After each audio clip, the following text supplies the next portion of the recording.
All right. This is a Paper Mario Thousand Year Door submission for ESA. I'm Jake Bobdart. I speedrun this game. Hackedia, you want to introduce yourself?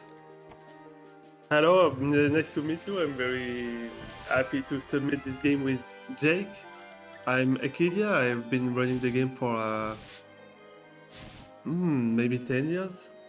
I've been able to submit it for a lot of marathons, so I'm very glad to do this submission for ESA. I'm gonna go So ahead I'm kind and of ready up returning to here. the game after 1 year, so All right, here goes the countdown has started, by the way, Hackedia, so be ready here. Yeah. Okay, perfect. All right. Thanks. And 3, 2, 1, go. All right. Let's go. Good luck, have fun. Good luck, have fun, yeah. So, a little bit about this run. This is an RPG. Pretty different from regular RPGs because the whole battle system is based around action commands. So instead of just choosing attacks in fights, we also have to press buttons at a certain time to do additional damage and also to guard attacks and stuff like that. So pretty unique style of game. Very fun game. But for the first few minutes or so here, we're just going to be mashing text. So just alternating the A and B buttons to mash text as quickly as possible. The Japanese version is what we're both going to be playing on today. That's sort of nebulous to explain all the intricacies of why we're on the Japanese version, but it's because you can play on the US version if you want to, and it can still be fast, but it's a bit harder. So don't really need to get into all the reasons why people prefer the Japanese version, but Yeah. a little bit easier, we'll just say. Yeah, we can just say that it's not only the text mashing, but it's also like some Yeah. glitches which are different. Everybody assumes it's because of the text, but it's not because of the text. The text is slightly faster, but you also lose time in other areas. Like you can't clear the message at the beginning of every fight that says you can't run away from certain fights, at least. Like this Crump fight coming up, we can't mash that away, but you can mash that away on English. There's lots of give and take stuff like that. But it's sort of easier to just say that we play on JP because the text is faster, but sadly that's not true, so we can't really say that. But yeah, anyways, we have made it to Rogueport. We're about to have our first mini boss fight here, or Crump. Just we forgot a little precision. If we are taken on ESA, there will be a commentator for us to focus on the game. Yeah. Yeah, so we will do it ourselves. We'll hopefully have verified Linguini to commentate for us if he can make it. So he should be able to do an excellent job and help us focus a little bit. But for this fight, we're just going to jump 2 times and then hopefully super guard Crump, which is the 3-frame window where we can press B right before we get attacked to negate all damage and do 1 counter damage instead. Cool. Actually got it. Oh, yeah, my bad. I was too soon. Oh, no. Yeah, not a big deal if you miss it. Just loses a few seconds. Then you can actually skip this fanfare at the end of every fight where you get star points if you just hold A or B. So a lot of people think you have to mash, but you can just hold either button to speed up that fanfare there. Then another funny note, on the US version, these X-Nauts actually move really slow. But they move really, really fast on the Japanese version.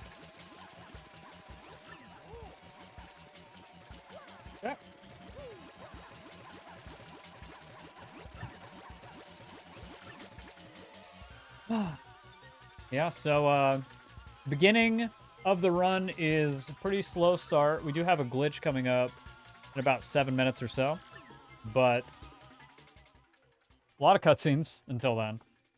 So lots of downtime, good stuff, good time for donations and stuff like that. Yeah. This is Goombella. She's going to be our first partner.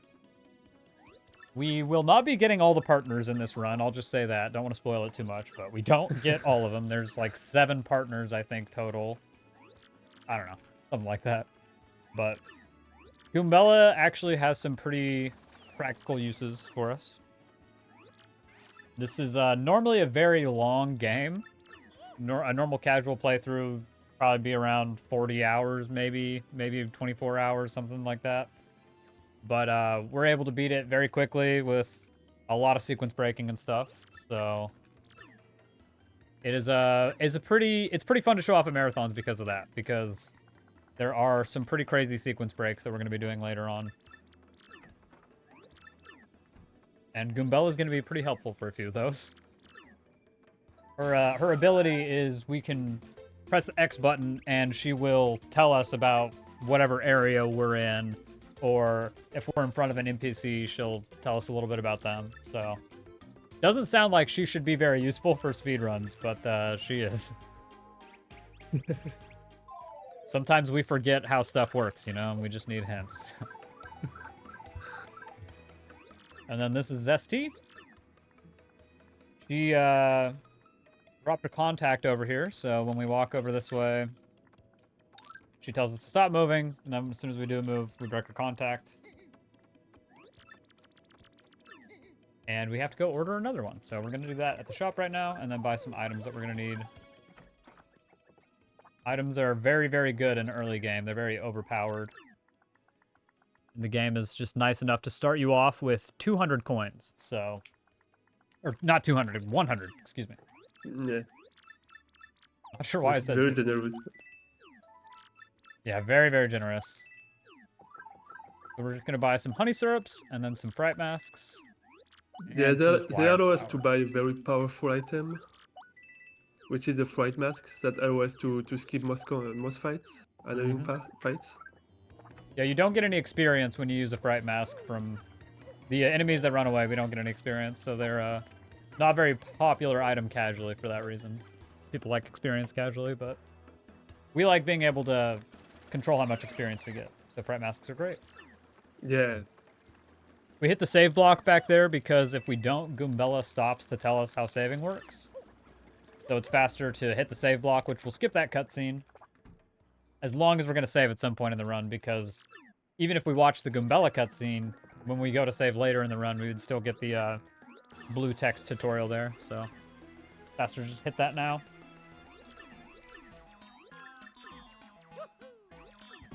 And yeah, a little bit about the story. So Mario made it here to Rogueport in search of Princess Peach, who has gotten kidnapped, of course. So we met Goombella, and she thinks that this guy can help us figure out what's going on a little bit. So, I mean, you know, I'm not too well versed on the story of the game, you know. I just press buttons, but we got a magical map. Frankly's going to try and take us down to the sewers and show us the 1,000-year door. I know that much for sure. Yo. What's up, Mindy? Thanks. We're going to try and skip this tutorial here. We just have to menu up. And then mash B. I thought I was going to fail that right there. It loses like a minute, so... Don't want to have to take that tutorial. For sure. Oh, nice slow walk. There's a funny thing about this game where if you're holding a few very specific angles, Mario will walk at a really slow speed, even though you're pushing the control stick all the way against the notch. We like to call that slow walk. Mario's walking slowly. Anyways, we're just gonna fright mask these guys. They have a 100% chance to run. So, pretty good item. Oop.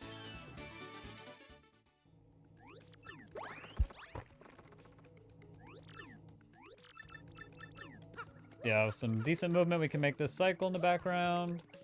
Oof. I was gonna miss it. Yeah. So, the way that this game works with overworld enemies is there's this thing called encounters, where if we touch one of these enemies, we start an encounter, which is about a 10, 11 second time loss. I do not know why I grabbed that. Well, I guess I have a fire flower I don't need now. Yeah, we want to avoid overworld enemies because that's a pretty hefty time loss. And we also drop coins whenever we run away from a fight. And we do need our coins right now, so we don't really want to get any encounters. Because it's slow and also going to mess up our coins a little bit. Yeah.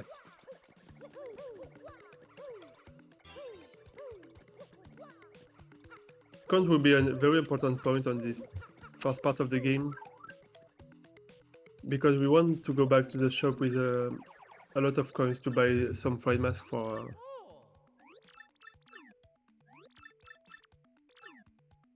Yeah, I don't know about that future many. chapter where we're gonna have a lot of fights. Yeah, we'll need our coins after chapter 1. Yeah, this is a very innocuous, safe-looking chest, but unfortunately, this guy seems to have ill intentions. He seems to want to do us bad. We've been cursed. We can turn into a plane now, which is pretty devastating, being able to turn into a plane, but we'll have to just live with it, you know? And yeah, normally this is where we would go do...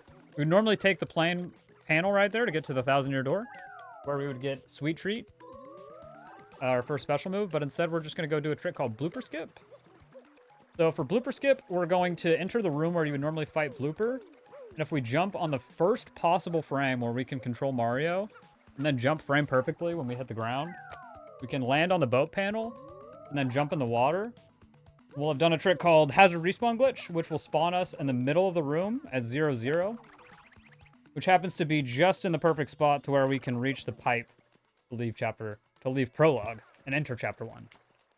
Even though the pipe is invisible, it's still loaded, so we can Perfect explanation. Still take the pipe, even though it's invisible. I do not think that worked. Hackedia got it very fast there. Nice job, dude. Yeah, thank you. I've been able to focus. Yeah, pretty tricky here. So, 2 frame perfect jumps. Yeah, this trick is very tricky. There we go. Not too bad. There is a lot of glitch in this game where you have just not have to do a frame perfect stuff, but 2 or 3 perfect things to have a glitch working. Yeah. So, very difficult and Can be a stressful game to run in a marathon for that reason, honestly, but we are brave gamers, which is why we are going to submit this category to ESA. But yeah, a lot of tricky stuff for sure. This is not a trivial speed game, except for when it is. A lot of the stuff in between the hard glitches is sort of just running around, but still a lot of skill involved in avoiding enemies and just having good movement, of course, but the big run killers are the glitches for sure. And there is a way to optimize this pass is to do the speed swap, which is something that allows us to gain the diagonal speed on a horizontal direction, but it will require to be frame perfect on each jump. Basically, and you can tell if. Go ahead. You can tell if someone has it because you're gonna see the back of Mario when he's walking. Yeah. Basically, Mario's up and down speed is slightly higher than his left and right speed. So if we move up for at least 1 frame and then switch to right or left, we can keep that slightly higher speed. And then we just have to continue to do frame perfect jumps when we land. And yeah, as someone's not here. As Hackedia said, you can tell that we're getting speed swaps if Mario's facing the background, but he's still moving in a straight line. Moving straight right, but still facing the background.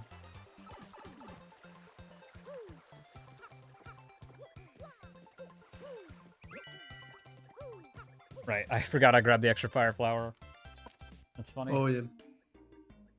Okay, so yeah, sort of glossed over the story a little bit. You know, it's hard to do commentary when you're also running, but we're trying. But this is chapter 1. We made it to Petalburg here.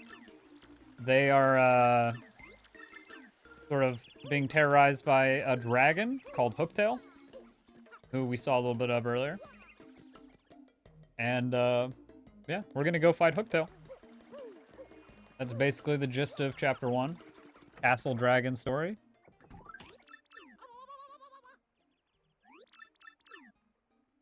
This guy is Mayor Croup. There's a lot of really funny dialogue in this game, actually. This cutscene's really funny because it's like, he keeps asking you what your name is and he doesn't hear you, right? He's like, oh, your name's Murphy? Okay. It's pretty funny. Yeah, so we just got our first email right there. So we are going to check our email eventually, because if we don't, the game's going to keep explaining to us how email works. That's what those blue text boxes were. So later on in Chapter 1, we're going to check our email so that we don't get those text boxes every time we get an email for the rest of the run. But it's going to be faster to do that later when we already need to open the pause menu. No reason to do that now. Yeah, so a big way you'll see runners avoid enemies in this game is sort of baiting them to the edge of their predetermined areas. Most enemies have sort of little areas that they're confined to, so if you bait them all the way to the left, they get sort of locked on the edge there. And then once they hit the edge, you can run past them because they can't re-aggro you for a little bit. So you'll see runners do that pretty often. Sort of baiting enemies and then running past them safely.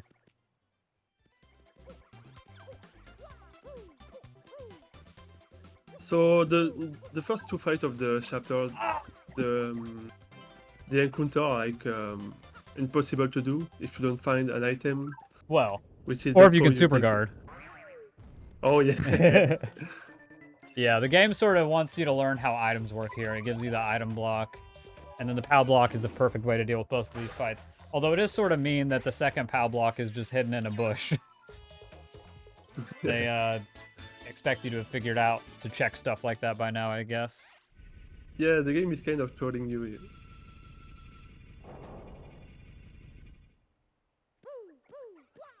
So there is a lot of items we're gonna try to take on our way back if you don't have it on our way in, like this flower, for example. Yeah, you'll see that happen a lot. Well, like right there, I just hit that item block and it didn't go right, so I'm not gonna go back and get it now because maybe it'll go the right way next time. Interesting fact, by the way, the way that item blocks and badge blocks and stuff work is it's actually just random which direction they go. It's just a 50-50. So we don't have any way to control that. Just kind of have to hope we get lucky. And then for this quiz, it's going to be the same answers every time, 1, 3, 4, 2, 3. So we do not have to learn Japanese just to play this game, thankfully. Yeah. Except for the conditions in Chapter 3, but we'll talk about that later.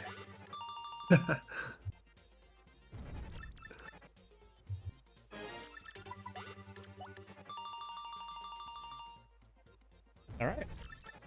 Yeah, if you fail this quiz, you just have to fight 4 clefts, I believe. But we don't want to have to do that, because the only way we could kill them is with POW blocks. And then, yeah, and they hardly fly from mask also. So Yeah, they're not gonna run from a fright mask. At least very low chance for them to. Yeah, these fuzzies can be So- really difficult to avoid. Honestly, they're pretty tricky. yeah, the seaboards are really something because the fuzzy are so random. Yeah, they don't see Especially you as on well on JP. the Japanese version. They Oh, you can walk right the- past them and they won't lock onto you, which makes them very unpredictable. And the water is throwing you down very much, so you have to jump. Yeah, To avoid water slows you slowness. down, so getting speed swaps here is even more helpful than usual. So here we can see a reference to Pokemon because we have to take 2 stones, the moon and the sun. Yeah, we're gonna The go and Sunblood? evolve a Nidoking and a Sunflora, so stick around for that later. And also the name of the city in English, in Japanese. No, in English it's Petalburg. Like Petalburg, the, yeah, reference to the town in Pokemon Sapphire and stuff, yeah. Funny. So yeah, there is a huge reference to Pokemon here. So much Pokemon.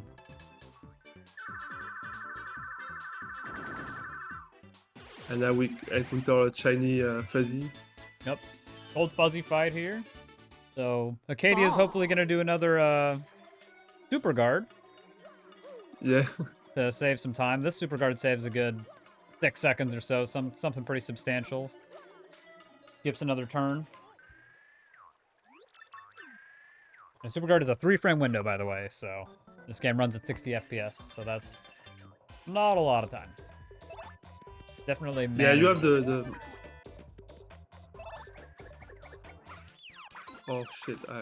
I missed it. So you have the classic guard, which is like Thanks, Tim. 8 frames, but it only remove one damage. Yep. Regular guard is 8 frames, so regular guard is really easy, but a super guard is pretty tight. Yeah. I missed it too. It's okay, Hackedia. Oh Wait, I no have an extra worries. fire flower. I could just use the extra fire flower. Oh sure. That's why I grabbed the one in the sewers, because I knew I was gonna miss that. Fine.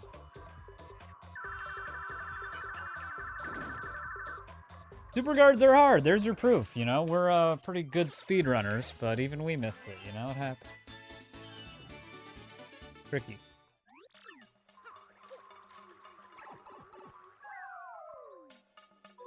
All right, so we're just gonna go back to Petalburg now.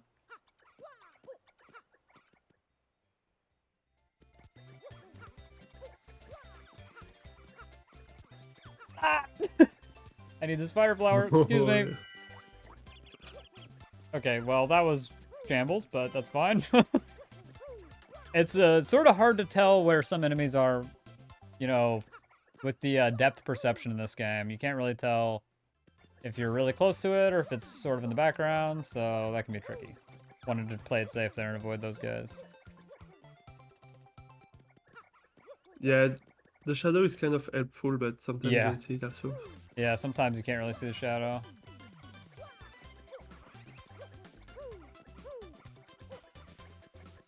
So now we're just going back to the entrance of the chapter to use these stones we just took from the sewers to open the entrance to the castle. And in our way back, we're gonna find our new friend, which is Coops. Yeah, everybody loves Coops. Yeah, that's insane because I said no. Because the two first partner of the game are really mandatory for the game, so that's a good Yeah. one for the speedrunners. Coops is gonna be pretty helpful for a lot of stuff. It's sort of funny because every time I think about who's the most broken partner in the game, in the 80% run at least, it's really hard to tell. Because they're all broken in very different, very important ways. Yeah, But, yeah, Coops is going to be very useful for quite a few things later. Mainly for doing a trick called jump storage. But we'll get into what that is later on. Like I said, this category, this run in general, is a bit of a slow start.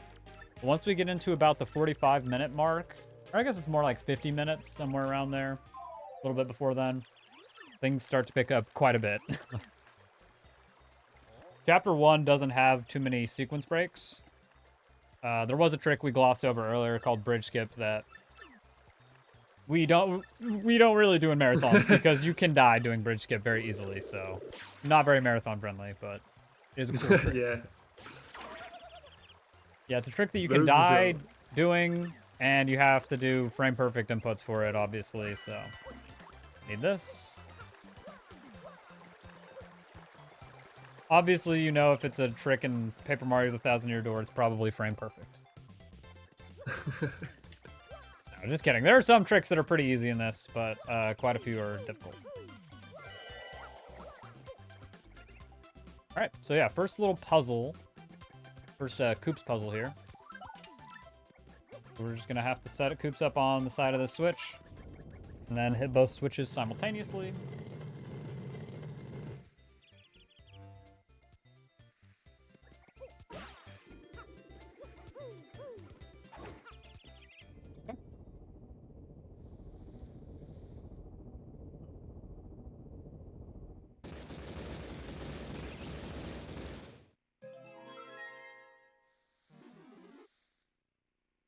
So here we are now in the castle, in our way to defeat Hooktail, the bad dragon. Mm-hmm. We are looking here in the story to find Coop's father, Yes, yeah, Coops' which dad. has been missing. It's a tragic story. Coops' father went off to fight Hooktail years ago or something, I don't know. And Yeah, a long time ago. he's looking for him. That's why Koops wanted to join our party. I forgot to mention that.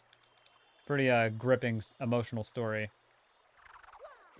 Okay, this is one of the worst rooms in the game. These guys really suck. Hard to dodge all of them at the same time. But we need power bounce, which, reminder, we can't control which way it goes. And of course it goes to the left, because why not? Okay, yeah, that room's horrible. Really not fun. No encounter, though.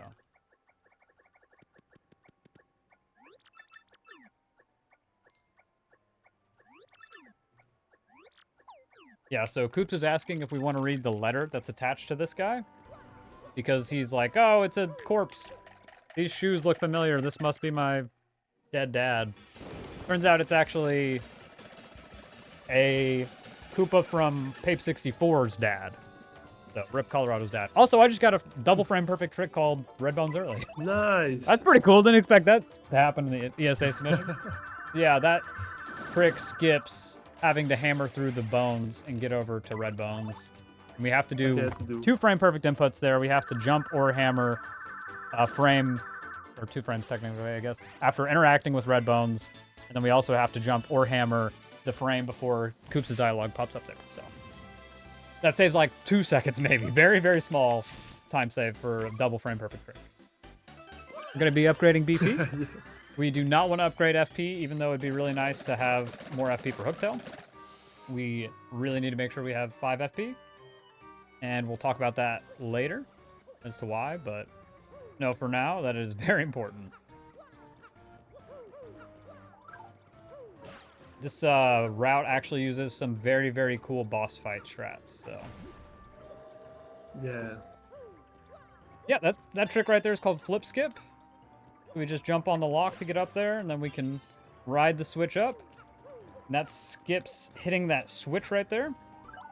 We also grab that star piece because we need some star pieces for a badge called Item Hog from Dazzle later. That's the only purpose of star pieces in this game, is to buy badges from an NPC called Dazzle. Dazzle's sort of an icon. We like Dazzle around here.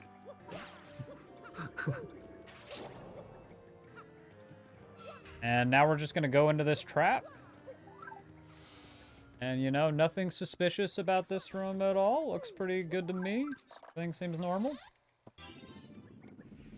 Oh! Spikes just came out of the floor, and they're coming down from the ceiling as well. No Good. way.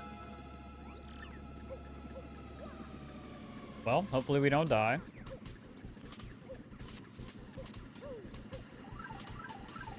Yeah, obviously they give you plenty of time here to get out. Not really scary. It's fun to joke about it, though. And yeah, you know, we opened a chest that looked like this earlier, but I haven't learned my lesson, so we're going to open this one too. Yeah, it's sort of a cute way for the game to, you know, I said earlier, this is a very funny game, funny dialogue. They like to frame these upgrades as curses. So this guy acts like he's cursing us, but he's just giving us the ability to turn into a piece of paper, so. Sort of hard to spin that into a curse, but they managed to do it. Yeah, true. How terrible. Remember to release R if you want to exit paper mode. Ha ha ha. So here we're gonna find a badge to allow us to fight easily to fight Koops. Oh my. Hooktail? To fight Hooktail. Thanks. Yeah, you're good, man. Way more easily because he's afraid of frogs and it plays a sound of frog. So we'll take this moment to equip badges. And also we gonna take this chance to read our mails because there will be a lot of situation where the game will tutorial you to how to read mails, and to avoid that you need to read your first mail. So for now we took 2 badges, one that allow us to jump against every enemy of the fight, and the other one to do multiple jumps at once. which will be very interesting against Hooktail to burst him. Yeah. Saves a lot of time on Hooktail, just being able to bounce.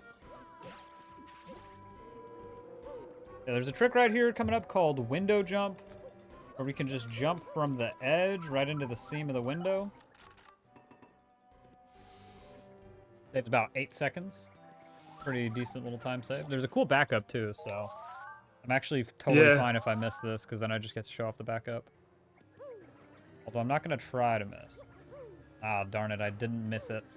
Oh well. Well played. I could show off the backup if I really wanted to, but I don't want to do that. Yeah, we can do a cute little trick here where we can grab the life shroom just as we go up the block here. Nice. Thought I was going to miss it there. And then just sort of scoot past that Dole Bones. This is Ms. Mouse. She's iconic. She's a thief. A bandit, if you will. A badge bandit. Except not like badge bandits that you find in the pit.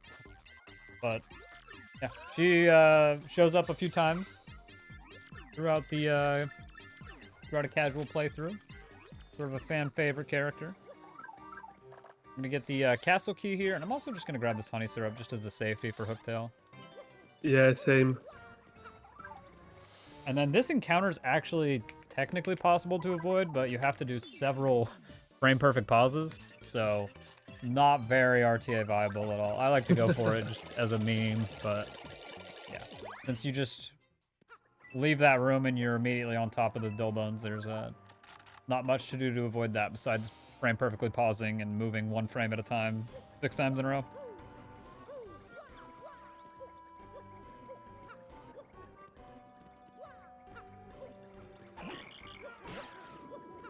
Okay.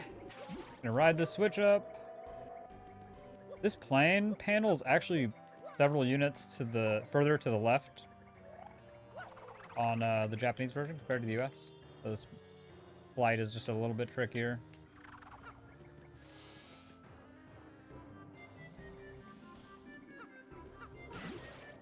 Yeah, they make the game a bit more easier for Europeans and Americans. Yeah. Because there is a lot of but you cannot super guard in Japanese. Yeah, Well, they changed you it to can where you can actually, super guard basically every attack on the US version. Yeah, But you the cannot US super version, guard you can very... avoid, So there's several bosses you can't super guard on the Japanese version.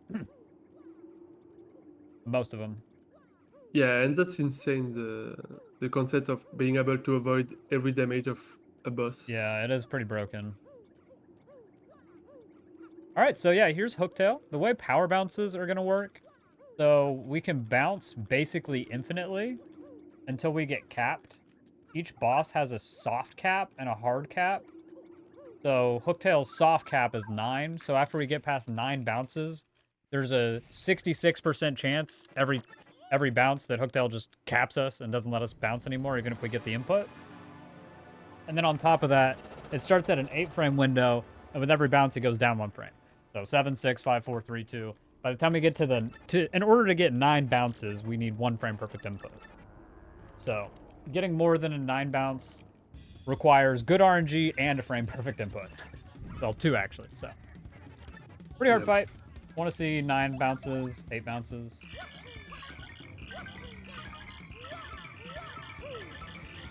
Eight bounce, that's decent.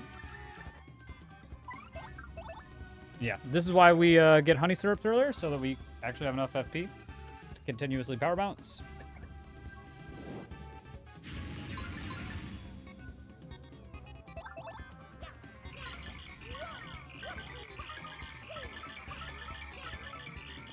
Two 8 bounces is not horrible. Ideally, you want 9 and 8. Because the first bounce doesn't do any damage, so that's 16 damage. And then we could just finish off with a jump 2x and a shell toss right here, but I'm gonna have to take 1 extra turn. So yeah, the jump are frame perfect after the 5th one, I think. When it says 9 is frame perfect. Excellent. Yeah, to get 9 bounces, you need 1 frame perfect input.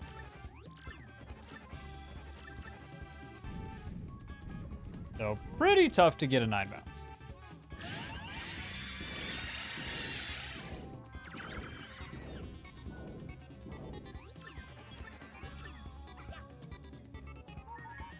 Oh, 9 out of 10. Damn.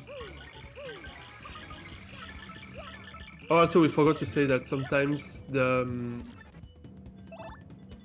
decor. Yeah, so like right there, I got 9 caps, so I could have gotten a 10 bounce and ended the fight slightly earlier, but I got bad RNG. I can tell because Mario bounced off up high. That's how I know I got the input. There is Yeah, a bit of RNG in the fight where some stuff can fall in Yeah. on you or on the boss. It Stage can either hazards. hurt you or it can Yeah. make also it can give a power to the boss where if you hit him, it's gonna electrolyze you. So Yeah. There's a lot of random RNG stuff that can happen.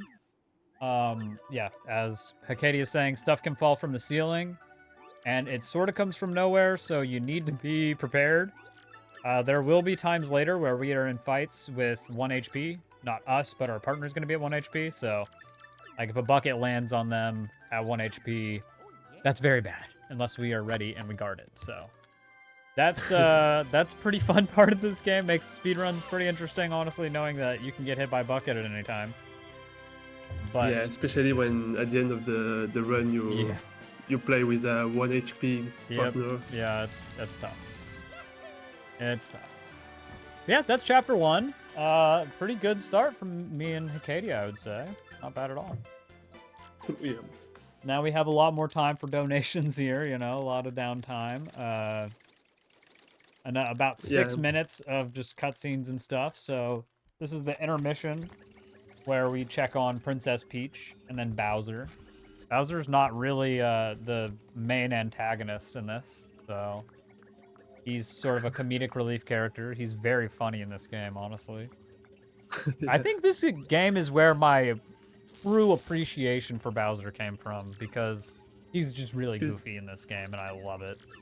I love a goofy tyrant. He's just here for the meme, yeah. Yeah.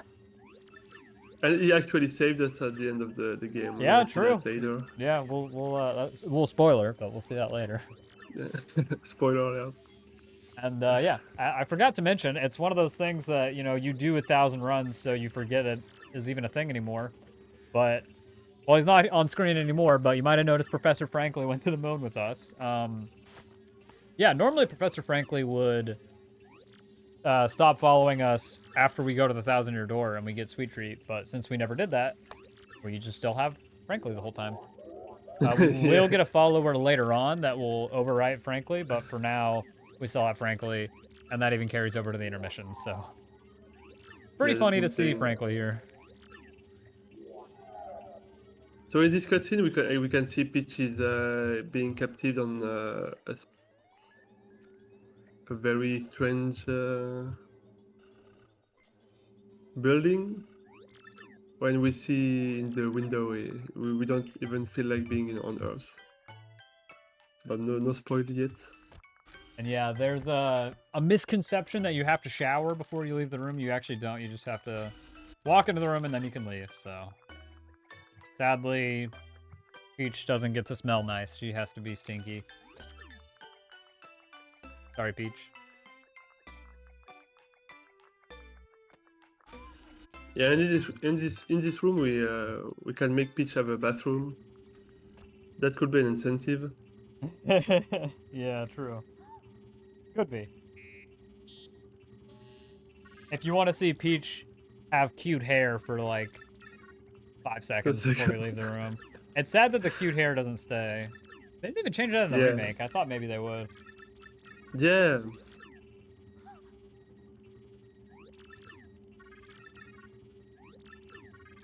So yeah, this is another character, Tech. Sort of a spin on the character Hal from Space Odyssey 2001. You know, a sentient supercomputer. Another difference people will notice is that Tech's eye is actually blue on the US and PAL versions, but it's red on JP, which is much more sinister. Yeah, and resembles Hal a lot more.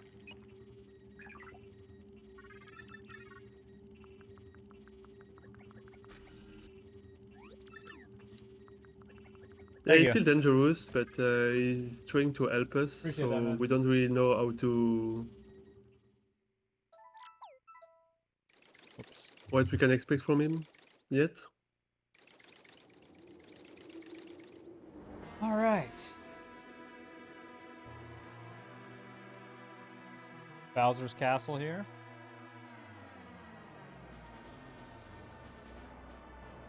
Oh, no. Yeah, I don't know what's going on with that. Sometimes Hackedia's feed is freezing. I don't know if that's just because I don't have Oh, Discord open. I don't think that's anything on your end. It seems like Discord no. just thinks I'm not watching anymore or something. Ah, you think, okay. Yeah, I don't know. I'll just keep an eye on it.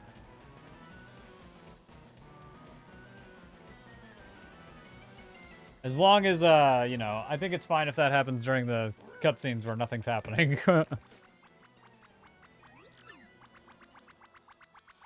Yeah, that's fine.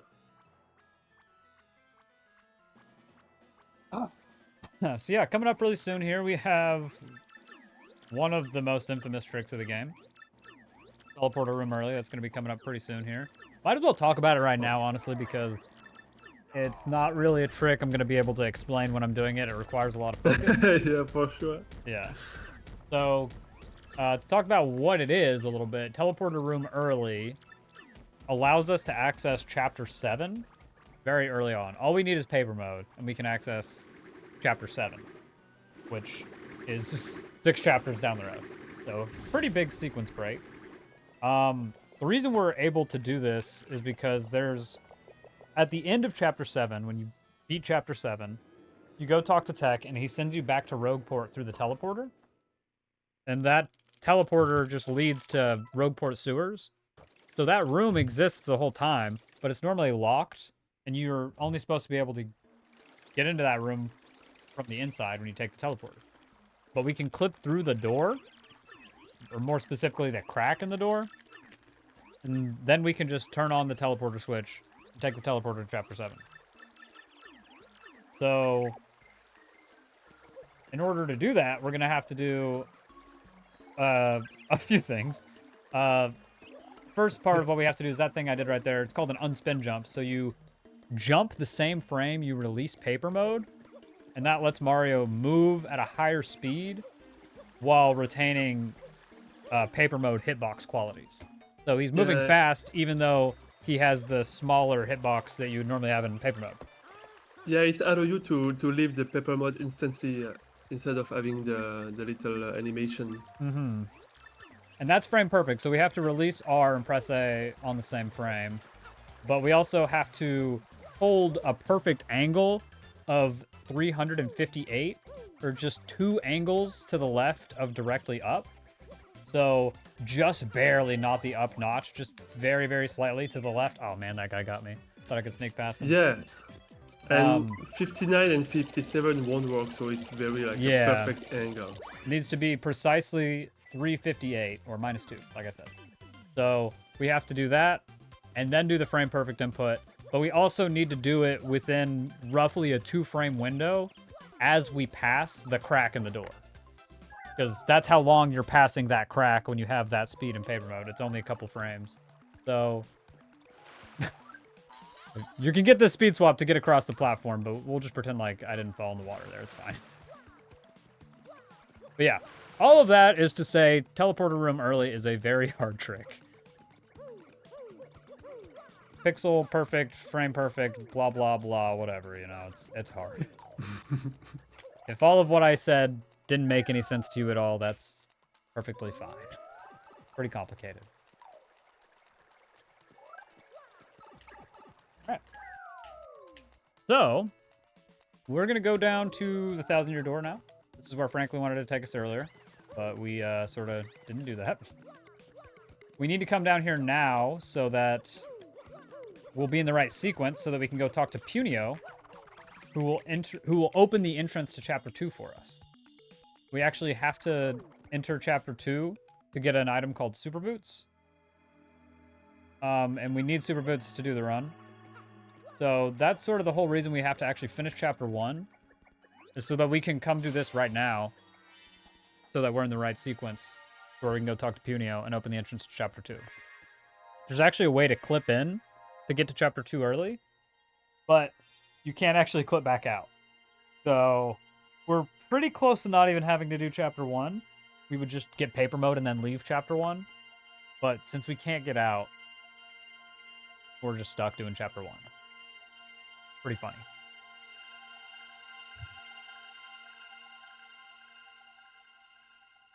Yeah, another little break here. This is a good time as a runner to take a little break. You don't get very many minute-long breaks in this run where you're not mashing, so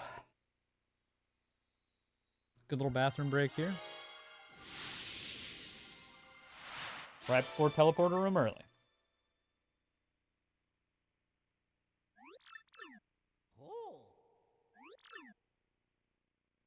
So just before we're gonna trigger the chapter 2, because on our way back, because we triggered a late chapter, if we don't open the entrance of the chapter 2, we won't be able to enter in. Yep. And we need to go to the chapter 2 to take a very precious power. Yeah. This game is pretty weird with how it works. Some things are tied to sequence, and some things are tied to individual flags. So, sadly, we can't just push our sequence forward and go to Chapter 2. We have to go talk to Punio first.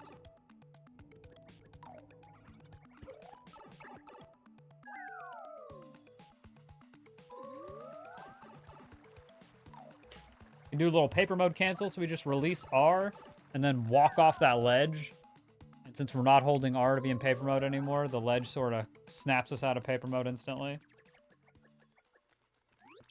So we don't have to unspin and do the normal laggy unspin there. Okay, here's Punio. Sadly, it's actually slightly slower to tell Punio that we're going to bully him. So we have to say, no, we're not going to bully him. We're your friends or whatever. The correct dialogue option...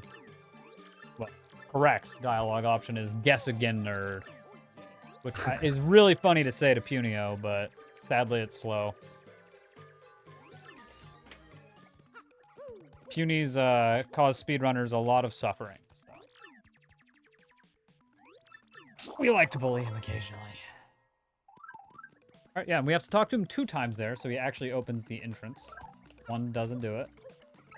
And now it's time to go do teleporter room early, so we're going to do a little bit of shopping here. Make sure we have all the items we need for Chapter 3 in a bit. And then it's teleporter room early.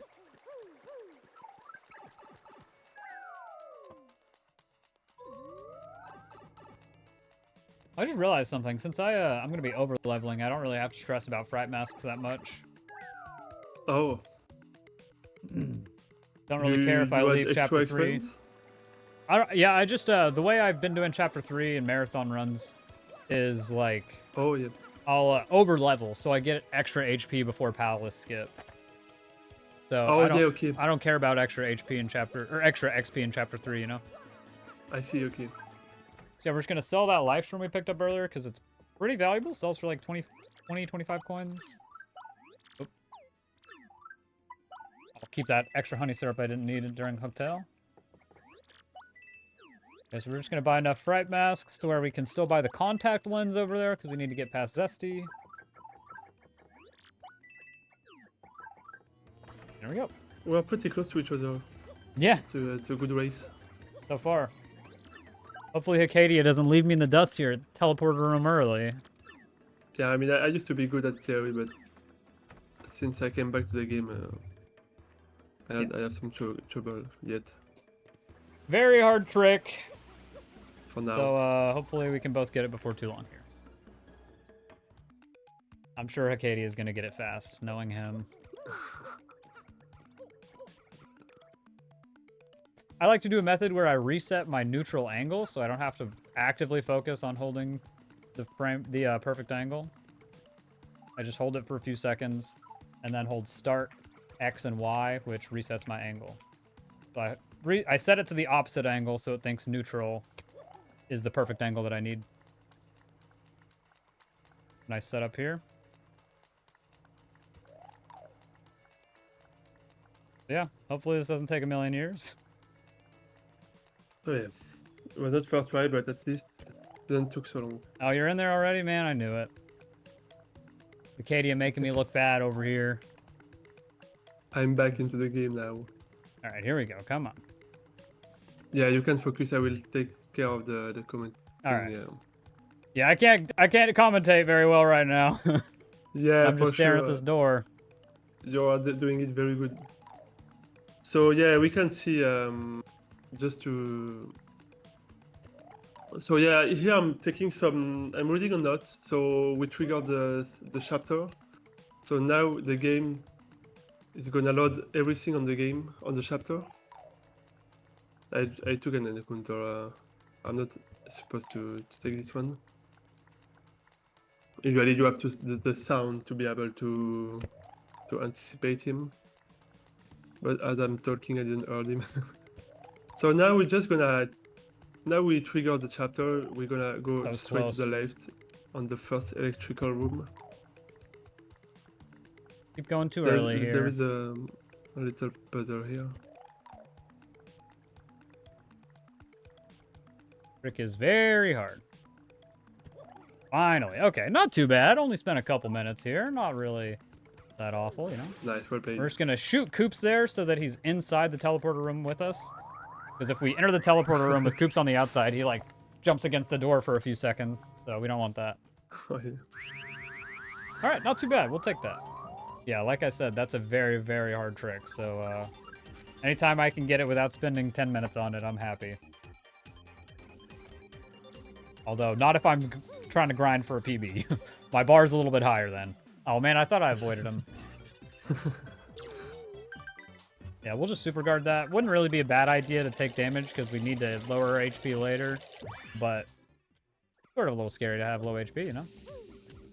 Yeah. Okay. Yeah, as Katie explained earlier, we need to read this note, and that will set our sequence to where we're actually in a Chapter 7 state now. If we didn't read this note, whenever I go into this next room here, this enemy wouldn't be here, the music would change.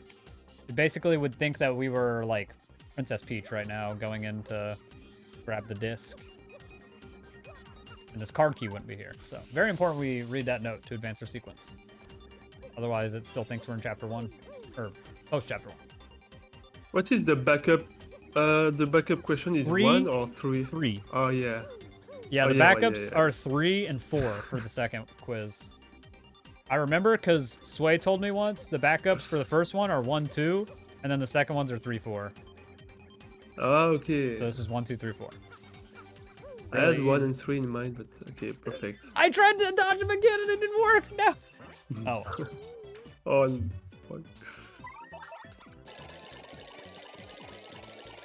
Oh, well.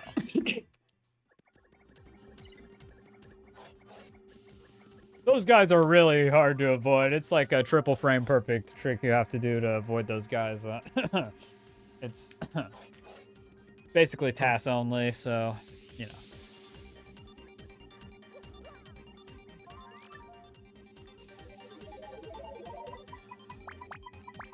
So we basically cut the chapter in half. We're gonna do the other half later. Yep. Because we need Yoshi to finish the chapter, and also we just want to re-trigger. You just wanted to trigger the end of the chapter 2 just after opening it, so we were gonna be able this way to just go through the chapter without doing anything. Yeah, it's really nice for us to just be able to walk right in and finish the chapter later on.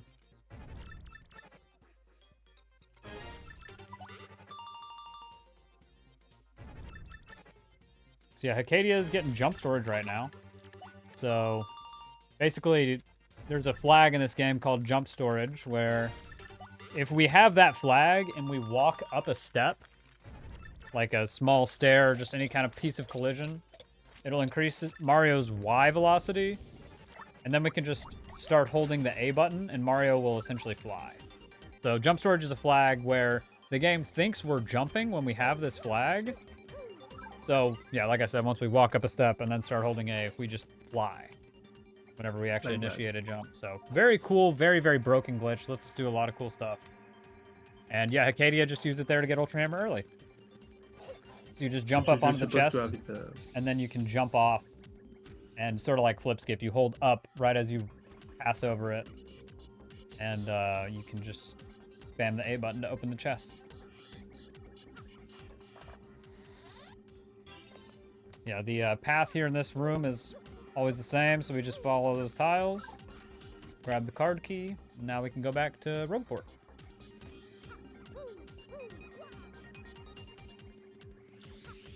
Okay, I didn't get hit by that guy 3 times at least. That's good. Just 2 times.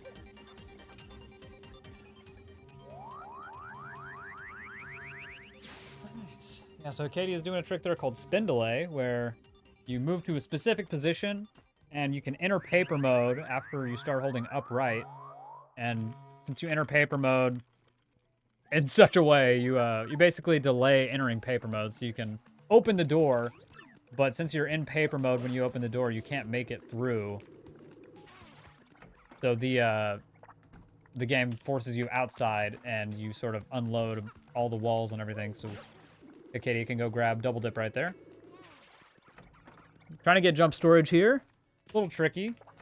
Need to set Coops up on the edge here and then do a frame perfect input where I use Coops a few frames before I open the door. I keep going too early here. A little tricky. This is frame perfect, but one of the easier frame perfect things we do in the run. There we go. I can tell I got it because Coops disappeared for a few frames. Yeah, basically what's happening right there is I'm pressing X to use Coops, and whenever we use Coops, Mario jumps. But then we're interrupting that jump before it can happen with the cutscene of opening the door, which overrides the jump. Oops. Meant to grab that star piece, but that's okay.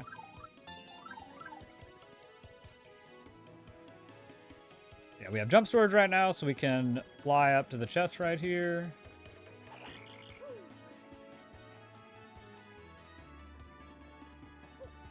Okay. There we go. Hackedia, did you get... No, you Nice. haven't gotten... It was like, where's Hackedia? How far is he? Has he gotten Jabby Hive skip yet? No. You want to talk about Jabby Hive skip a little bit? Yeah, sure. So to go to the right, we need to. We're gonna to have the item we are looking for in this chapter. We need to raise an army to do a fight against a group of bees. Yeah, the actually. Jabbies. So instead of doing that, because we just like finished the chapter already because we triggered a late chapter, we're just gonna go straight by doing an out of bound. For that, we're gonna need to pass. I'm gonna show you. For that, on this specific room, we're gonna try to pass through the loading zone without triggering it. So we are able to. Yeah, I'm gonna show you. It will be easier to see Yeah. what happened. Yeah, it's sort of hard to explain the actual inputs you do to clip in, but... Yeah, basically gonna clip out of... Oh my god. He's gonna clip out of bounds so he can maneuver around the seam to get into the loading zone on the other side of the room, which is being blocked by the hive. So for that, I need to go the closer possible to the loading zone. And then I'm going to use Goombella and like talk to her and move during I'm talking to her, which is kind of frame perfect. Yeah, it's like you have to use Goombella and then 4 frames later do a direction input, I believe. If you do it any earlier, you'll just walk into the loading zone and have to Like set that. the trick up again. So now I'm under the arch and I will be able to jump during a start. It's complicated to explain it during, Yeah. during the glitch. Basically, the game won't push Mario out of walls during the pause menu. So you basically pause and jump on the same frame so that Mario can clip through the wall since the pause menu's open. It's What is pretty very complicated. and Not too hard, honestly. Yeah, The hardest part is getting into the loading zone with Goombella. yeah, exactly. There is the start has a very specific behavior in this game because it's gonna pause the entire game except Mario. So if we do if we jump and we click on start in the same frame, it's gonna make Mario jump. And what Yep. what we want to do is to leave as soon as possible the start menu, Mm-hmm. so we're able to gain possession of Mario again during his jump to go up. And because the entrance of the room is like an arc, Yeah, it's curved a we little are bit. going through the arc. The collision is not calculated, and like that we are able to go up and go through and go the other way. Yep. Yeah, Jabby Hive Skip is weird. It's like a pretty easy trick, but it is fairly complicated to sort of explain quickly. It My requires turn. some. Hopefully I can get it.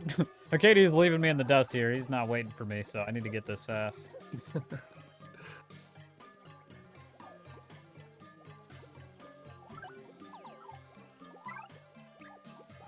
No! Dang it. So here we are looking for this specific item for the next chapter we're gonna talk about a bit later. So it's supposed to be triggered by me.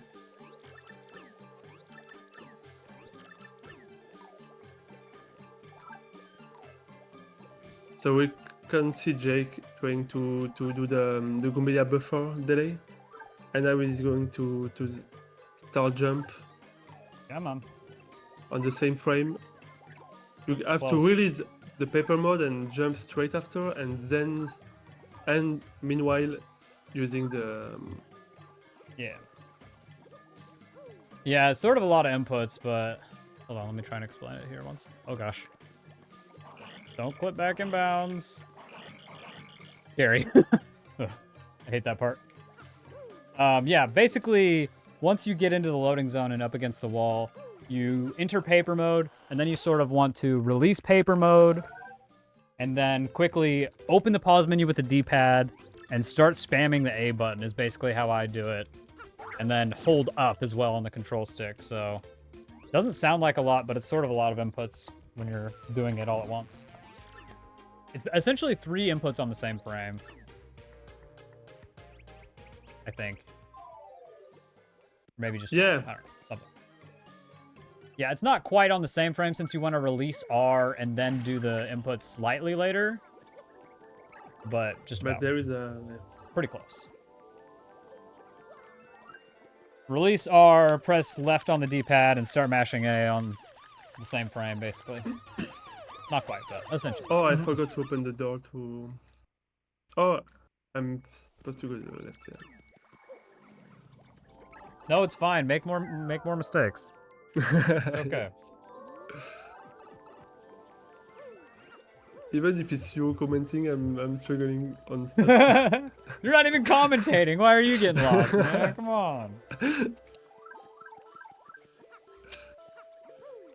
So here I use the HRG to go in the center of the room. I don't do it on the second because I missed it, but that's not a big deal because we have the Ultra Hammer. Mm-hmm. As Hackedia said, we're going to get this Thunder Rage down here. Thunder Rage is really good, does 5 damage to all enemies, so very good item. And then this guy's obviously being annoying, like always. Yeah. Yeah, so Hackedia So- just did another sequence trigger right there. When you read that note, it sets your sequence to the end of Chapter 6. So, congratulations on completing Chapter 6, Hackedia. Yeah. Because we've been able to find that Ultra Hammer early. Thanks to the jump storage. We are able to do a sequence break here. Mm-hmm. And now we are here because we want to trigger the end of the chapter to be able to go to the next chapter, to go back to Rockport from the port, which allow us to be able to do a specific trick. Yeah, it's sort of complicated, but yeah, we're doing all of this Yeah. setup so that we can do a trick to get to Chapter 3. Well, not because all of yeah, it, but the setup that Hackedia is doing right now, at least. yeah, the chapter 3 require a ticket to be able to take Mm-hmm. the blimp, the IONF to go to the chapter 3, and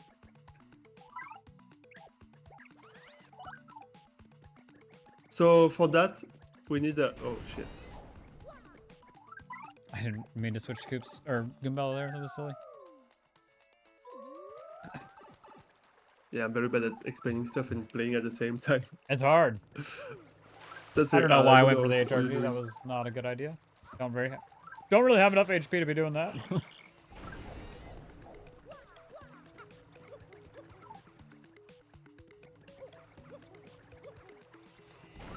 Yeah, so basically, we talked about jump storage a little bit earlier. Like I said, the game thinks you're jumping whenever you have jump storage. So then if we walk up a step, we can fly, basically, which, or gain height infinitely. A smarter way to say that. But the caveat to jump storage is we lose jump storage when we press A. So we can't bring jump storage just anywhere. We have to be able to get there without jumping. So, I mean, you can jump in tube mode and keep jump storage, but we don't have tube mode. So that's not relevant here. But in order to get jump storage in here, since there's a ledge at the back of the room that we can walk up and then super jump up to the switch, reveal the pipe to the background, which lets us get to the crystal star. In order to get here with jump storage, we're gonna actually make a save file and then go get jump storage and die and just reload at this save. So jump storage actually transfers between save files. So game overing is one way to transfer jump storage from one place to another. So we're gonna be doing a death warp here. This save is 100% required for the way this route works. One of the advantages of running on the US version is you don't have to do this because you can get an email on the train that gives you jump storage. But for some reason, that email doesn't spawn on the Japanese version because of sequence shenanigans. And that's what the trick is way more difficult. Yeah, on that trick English, is yeah. very annoying. So it's a nice time save for US, but good luck actually saving time with that. It's kind of dumb. Exactly, yeah. Okay.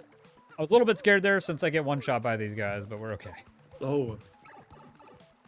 So yeah, our main goal here is to end the chapter. So we'll explain why in the intermissions would be easier. Yeah. So for that we need to go to the crystal star, which is at the back of the church. So we're just gonna go get jump storage one more time here, and then let one of these enemies kill me.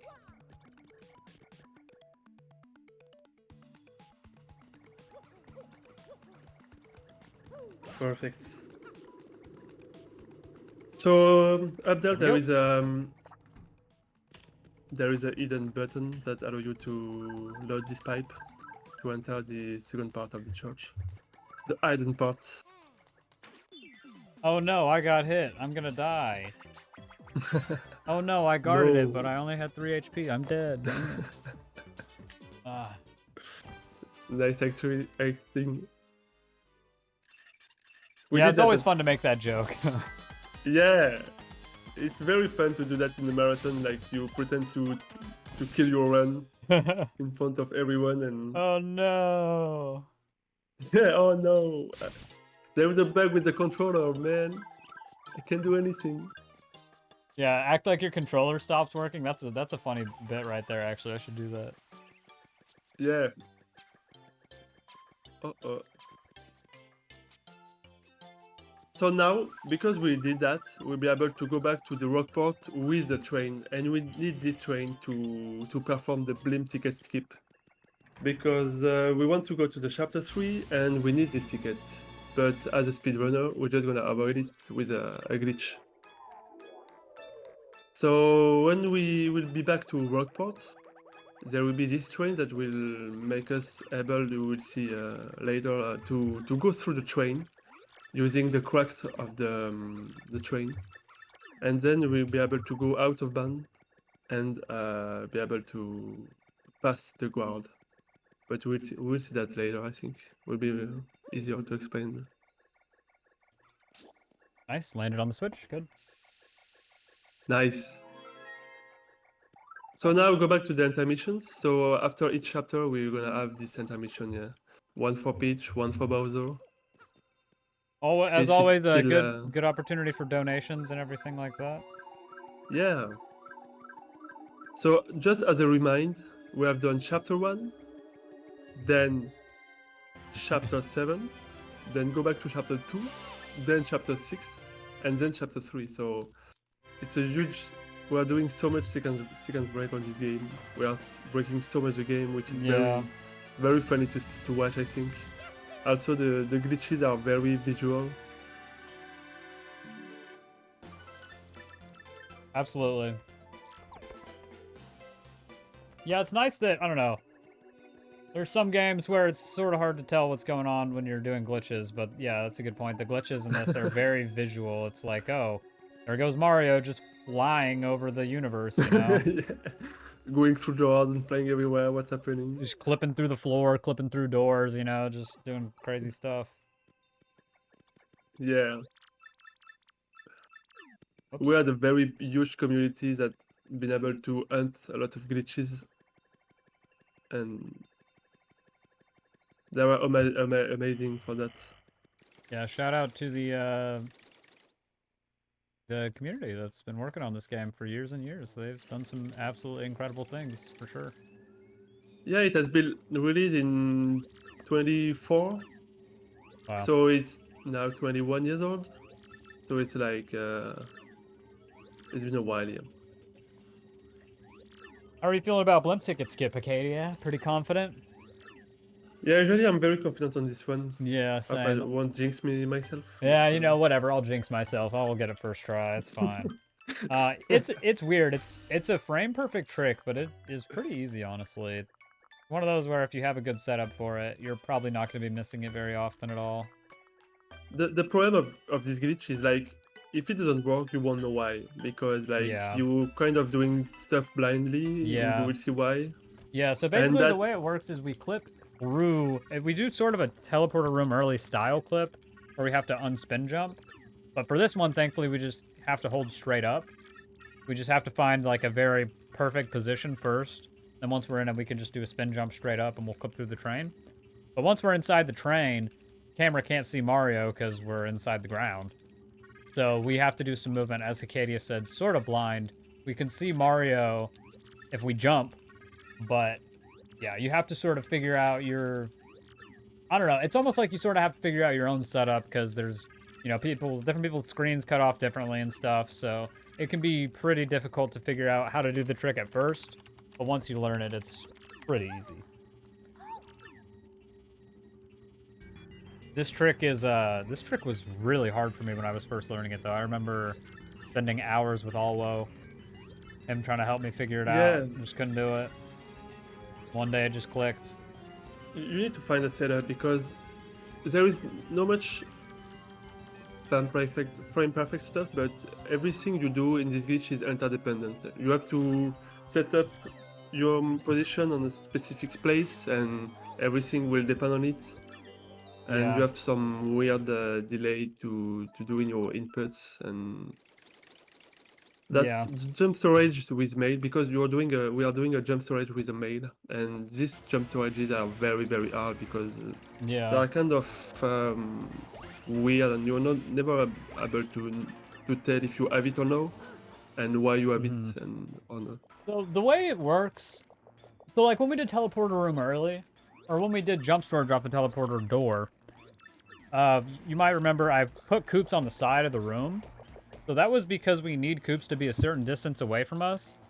And I'm sorry if I'm wrong here, but the way I understand it is it gives Koops one additional one frame of delay. So it takes him an extra frame to get to us whenever we use him since he's so far away. That's why we're able to get jump storage there. I can't believe I just fell in that pit. I did the same thing when I raced Alwo. Wow. Yeah. We are able to get jump storage because we have Koops off screen, so we get that extra frame of delay. So we need to set Coops up to where we get an extra delay, an extra frame of delay. Man, I'm struggling. We have to set it up the same way, but we can't really do that quite the same since there's no wall. We basically have to just run to a certain area and set Coops up to where we can release Coops and then do a Coops buffer at the right time. No, I died again! I'm trying too hard to do commentary. No. Oh, Lord. Yeah. We have to set it up to where Coops is far enough away to where he doesn't actually come to us whenever we use him. I'm going to shut up and try not to die 3 times in a row on this Bowser level. Jeez, man. I don't like doing the tiny Bowser strats.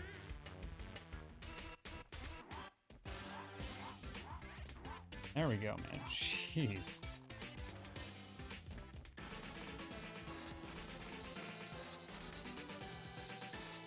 Yeah.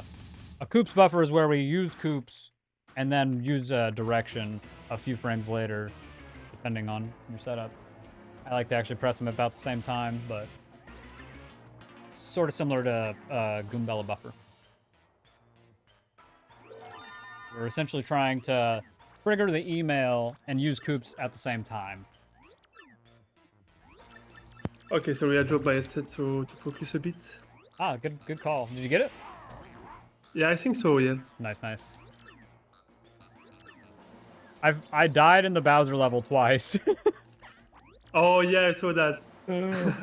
It happened to me yesterday. So that's cool. Okay, I got it. Nice. I struggled a lot having it, but I didn't miss it, so I don't have to reset. Yeah, so thankfully the game prompts you to save right here. So not a big deal if you miss it. You just take the save again. Or reload the save, but yeah, it would it's be costly. likely. It costs about a minute or so to reload, so don't want to miss it if you can avoid it. Good luck. Thanks. So I will try to explain what happened here. So you see, as we come from the late chapter, we arrive with a train, and we have this door, and there is a crack on the left that will make us able to go through the. Oh wait. Okay, I think I got that. That was pretty good. So. Sorry, I had a problem with my stream. So yeah, you go through the cracks and you're able to go on out of band. And now you just set up Coops on the left, and you release it on the top left. And when you will release it, you will use it again when he hits the wall, and you will be able to hit the mail and perform a jump storage. Pretty complicated. Then, it's a lot to explain. Sort of. It's why we sort of just glossed over it last time when me and Alba were racing, but yeah, it's tough. So yeah, once we get to chapter 3, we actually can't quite start the chapter yet because the game thinks that we're in a chapter 3 state since it's our first time being here. But if we leave and then come back, then the game properly recognizes that we're in a post-chapter 6 state. So that's going to let us skip a ton of cutscenes and stuff like that. As a result, we'll also be dealing with major league conditions, which are harder to deal with than minor league conditions. So that's a bit of a bummer, but it saves us a lot of time. And yeah, reading Japanese conditions is something people ask about a lot. Most people, I think, just you find sort of a few characters that you can recognize easily, and you remember, this is the character for Don't Attack with Mario, this is the character for no items, that kind of thing. It's pretty easy after you've done a few runs. Yeah, you need to take a look at the first page of the text boxes. Yep. It's the third. And if you missed it, you still have a chance during the fight at the beginning. Yeah. There is a text box also that tell you what is the condition. So you still have a backup. So here you want to use Mario. I cannot because of the condition, but you want to use it to save some HP for later. So there is two kind of RNG in this chapter. The first one being the conditions that can make you lose a lot of time. Really quick, I just want to The point out how bad this security guard is. We just walk right past him.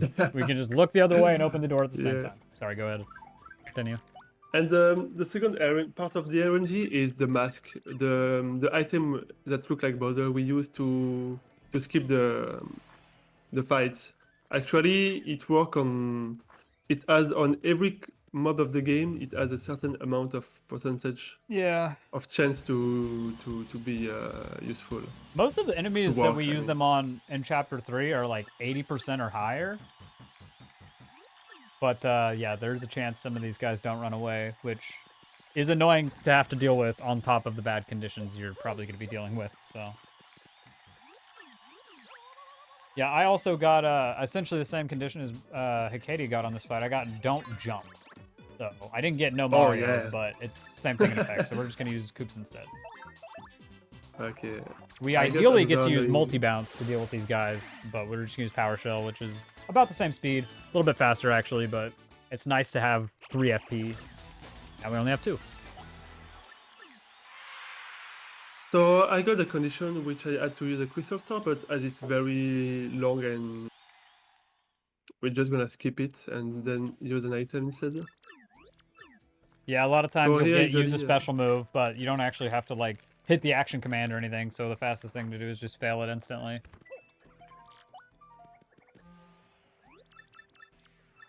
Yeah, I believe that... It's funny, every single time I see the condition, don't attack with partner, I'm like, wait, what's that? But that's the only one that I don't recognize. So I know it's Okay, I that because I don't recognize it. It's funny. So yeah, here we're going to use a Fright Mask. But- I believe these guys are like 85%.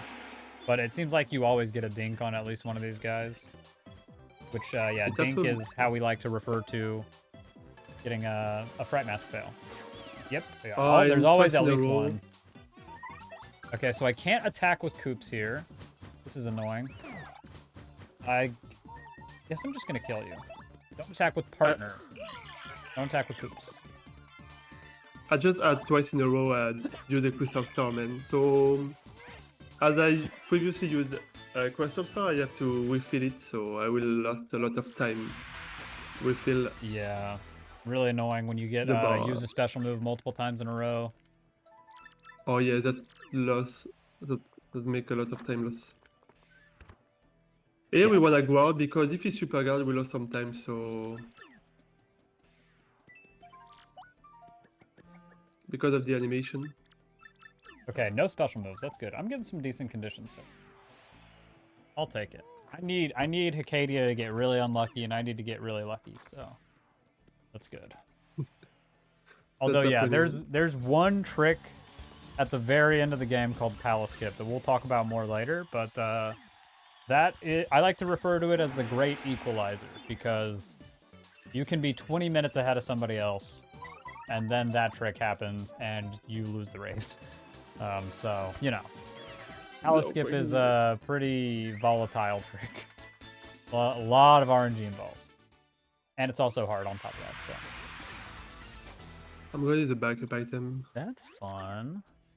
This is the part of the no. run where I sort of, you know, have that impending feeling of doom knowing that Palace Skip is coming soon, but for now we get to just do the easy fights in Chapter 3. I'm such in pain. This attack is so Oh, so no. long. Oh my god. What condition was that? I used a crystal star and I had to refill the bar Ah. and it killed so much times. Sucks. And I never saw this attack. I mean, a long time ago, I totally forgot the guard and the super guard. So now I failed the condition and I have to do 2 extra fight, I think. I'm just And gonna I sleep have in the bed here again- just to be safe. Yeah. And I have again the crystal star attack to do. That's insane. Yeah, so basically, yeah. we didn't really explain, but the way conditions work in this, you have to fulfill the condition that you're given as well as win the fight in order to advance. If you don't fulfill both of those, then you'll just do the same fight again. But if you don't do either, then you'll D-rank. So if you fail the condition and lose the fight, that is very bad. loses a lot of time because you have to go back and fight the previous fight as well as the one you just lost to. Want to avoid that at all costs if you can. Yeah. Okay, so we appeal 3 there, which was the condition, and then we're just going to multi-bounce. There's a Japanese version exclusive multi-bounce failed stylish animation. Oh my gosh. How was that a sentence? That felt so weird to say out loud. That was such nonsense. I'll say it again. There's a Japanese exclusive failed multi-bounce stylish animation. If those words make any sense to you, then bravo. But yeah, it's funny. If you fail the stylish on a multi-bounce on the Japanese version, Mario does a little wah, which is pretty funny.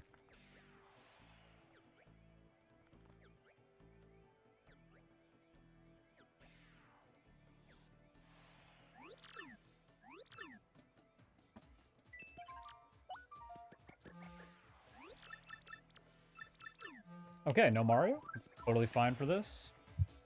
Oh, I forgot the condition. Actually, yes. No hammer. I got your back. Don't worry, Hackedia. Oh yeah, no, I mean, I forgot to use the crystal sound on my previous fight. Oh no. Yeah. No, that sucks, man. What I'm doing, man. You got it, man. Just focus. You got it, bro. Yeah, I need to refocus on the game. Yeah. That's about tricky. focusing. That's why a commentator will be very good. Yeah, no kidding. Don't have to worry so much. Just sit there and focus on what you're doing a little bit. Yeah.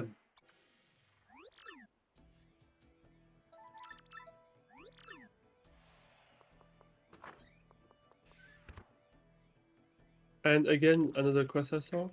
I have it each fight. Each fight I have a crystal sword to use it. Okay, don't attack for the first 3 turns. That's pretty bad, but Oh. not terrible. I mean, it is terrible, but it's not on a bad fight, at least. Oh, Just yeah. mind bogglers. Although, now that I said that, they're going to have an Ice Storm and a Rune Powder and a T-Rage or something. It's going to be horrible, isn't it? That's another part of RNG that Hackedia didn't mention earlier when he was talking about RNG in Chapter 3, you know.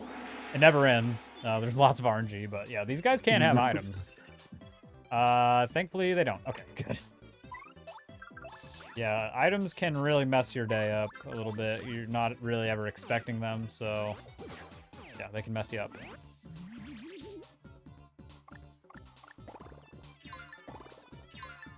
Interestingly, I believe the Cloud's lightning attack is one of the attacks that you cannot super guard on the Japanese version. I could be incorrect, but I believe it's unsuper guardable. Which one? The Cloud's lightning attack. Ah. Or the Rough Puff is the actual name of that enemy. Yeah, don't attack for 3 turns, so we're just going to spam defend, just to be safe, whatever. Technically, it's faster to switch, but just trying to be extra safe here. Keep my HP nice and healthy. Okay, don't attack for 3 turns. We have fulfilled the conditions, so we can just end the fight now.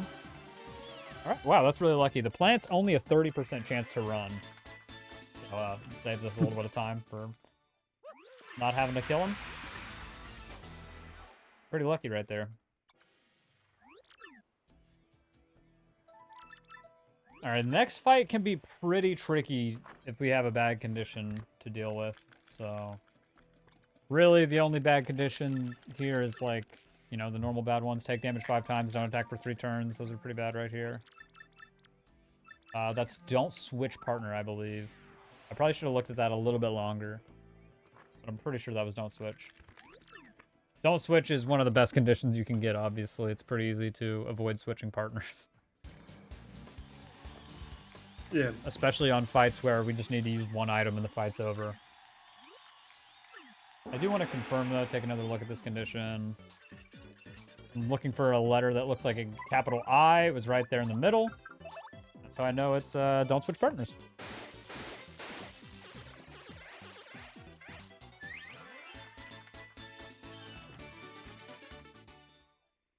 And attack with partners. So it's very fun to see that there is a lot of reference to the shonen style manga, because you have this kind of tournament on the game as you have on every shonen. True, it's like And the that's tuning so- exams. Yeah, exactly. And also, it's a lot about friendship and stuff like that. You kind of beat the game thanks to the power of friendship, True, that is a good point. like Yeah. in every shonen manga. So it has some shonen power here, shonen vibes. Shadow Queen is a pretty Like, anime style villain too, you know. and also there is a enemy like Vivian that became your friend. Like it's very common in the shonen also. Nice. Wow, this has been a really good chapter 3 for me, honestly. I got pretty lucky there. Nice. Good RNG. Just one more condition left. So yeah, we don't actually have to finish chapter 3, thank God. We just need to get to the 10th fight, which is the Armored Harriers.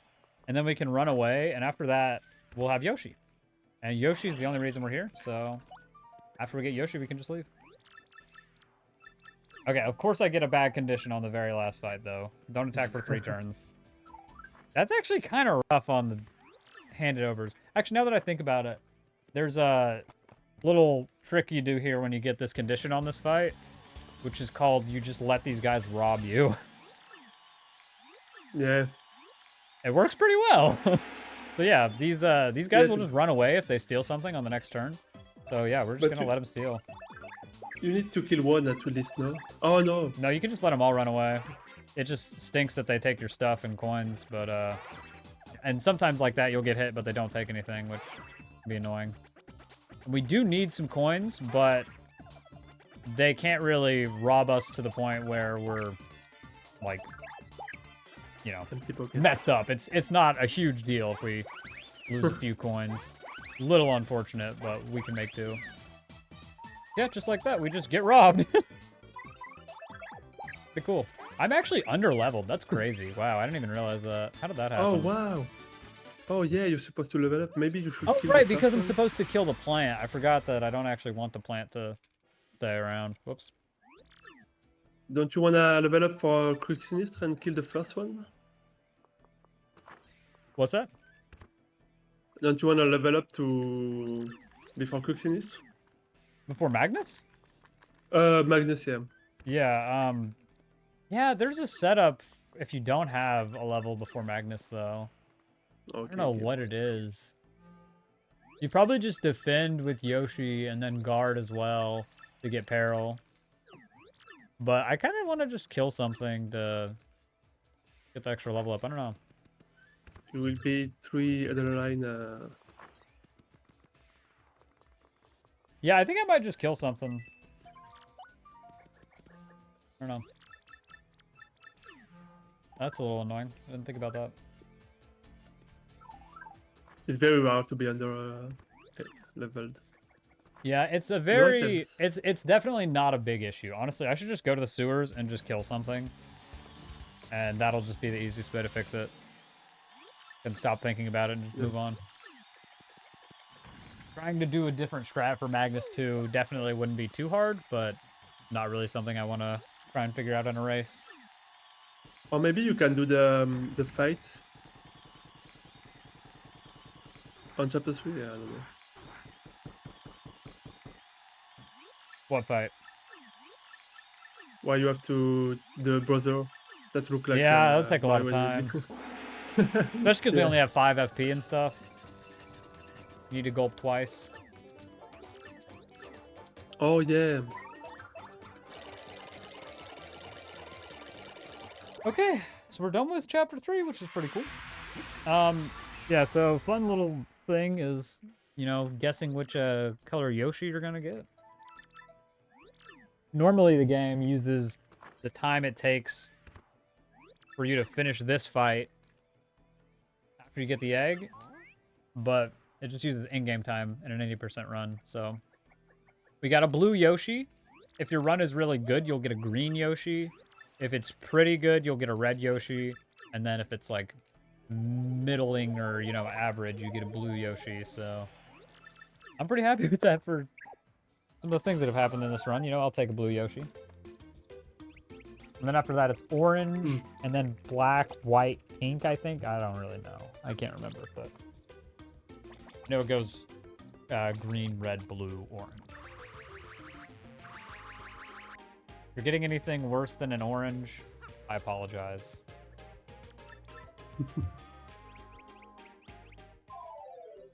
Shout out to Alwo for their favorite Yoshi being pink.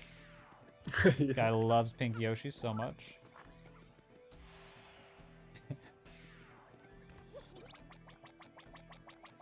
I think I've never did that. You never got a pink Chapter Yoshi? 3. No, I mean, I never had a chapter 3 that's worse, to be honest. Yeah, it's tough, man. It'll happen, you know. You're just letting me catch up. Don't worry, it's fine. Yeah, so we would normally have a few more coins here. We don't have a few more coins right now. So we're sort of... Actually, let me do this. So I'm going to sell the honey syrup in my inventory so that I can buy one more point swap. And then I'll also get the ice storm from shop points. I'm going to check my inventory. I don't think it's full, right? Nope, not quite. So yeah, if I had full inventory, I could do a little trick here where I grab an in coupon to get jump storage so I can get up here, but we're just going to do it the good old-fashioned way, just spin jump the switch. We just need to get up here so we can grab the power plus P from this chest, which is a cool 200 coins. So, very good way to make money. I didn't even mention that yet. The reason we're grabbing a lot of these badges is just to sell. So we can buy Pianta tokens, which we can use to buy Power Rush Ps, which is going to make dealing with in-game fights really, really, really easy. There's another route that you can do where you use Goombella for final fights instead of Yoshi, and you don't go to the parlor.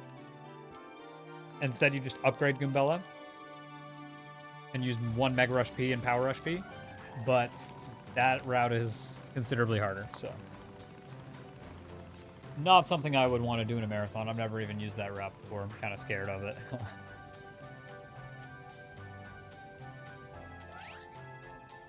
The end-game fights in this route are very simple. I really like it that way. Nice not having one more thing to worry about when you're on pace at the end of your run.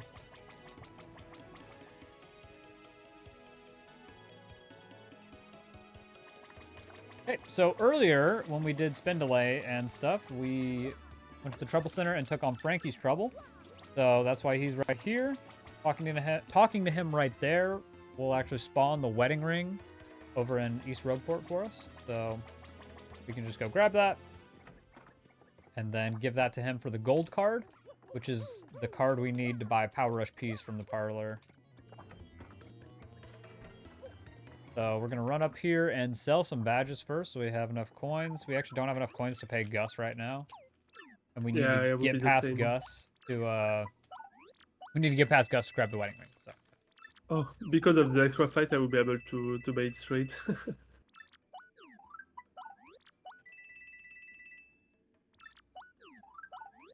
Oop, don't want to sell Double Dip. Double Dip and Mega Rush P are the only badges we don't want to sell here. Gonna get rid of everything else. Yeah. Oh. Then we're gonna buy Power Rush P. Pink Yoshi. Nice. Shout out to Arrow. Yep. Shout out Alwo. Yeah, so we can only buy 1 Power Rush P here, which is why we only buy 1. Sadly, it'd be really nice if we could buy a bunch here, but we gotta go to the parlor if we want more than 1. So we can explain what are we setting here for later. We're gonna use our partner to kill the 3 last boss of the game, which have a crazy amount of HP. By using a specific concept in this game, there is a badge that allows you to do a crazy amount of damage if you have your partner who at 1 HP. Yeah, Mega Rush P. Yeah. Actually, the other ones are just if you are under 5 HP. Yeah, Power Rush P.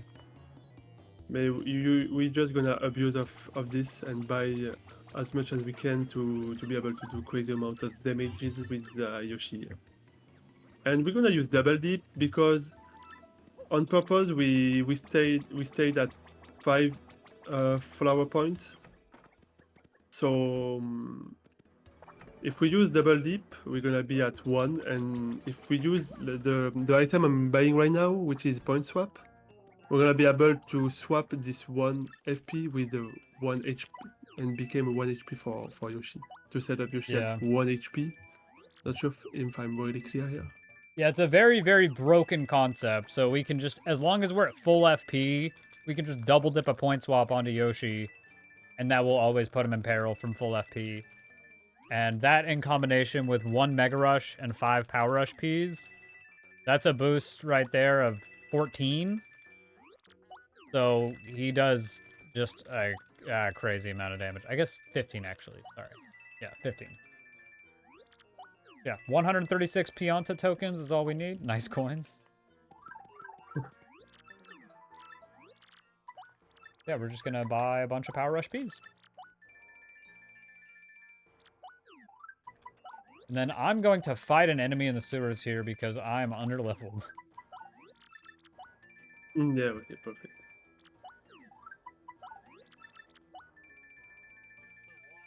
By the way, you saw me, you might have noticed I entered the shop over here to the left before I came in here. That's actually to prevent a crash later on. I'm not really gonna try and explain what's going on with that crash or why it happens. Essentially, we're gonna do a trick later to skip a conveyor belt, and that conveyor belt usually has a sound effect playing associated with it. But since we're skipping the conveyor belt, that sound effect doesn't play, and when the game tries to stop that sound effect, it crashes sometimes. So in order to prevent that, we just go into that room, which prevents the crash, obviously, for obvious reasons. You know? Duh, why would you not understand that? It's something, I don't know. It's weird that it seems to be random. Yeah, so I'm going to save here just in case I mess up something. There is a possibility that I soft lock in a little bit. Pretty unlikely, but it could happen. And then I also want to remember to finish equipping my badges here.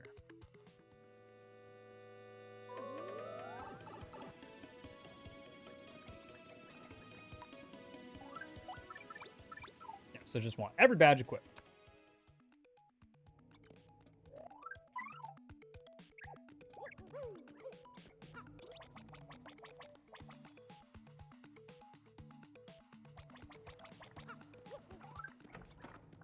Okay, and now we're going back to the moon.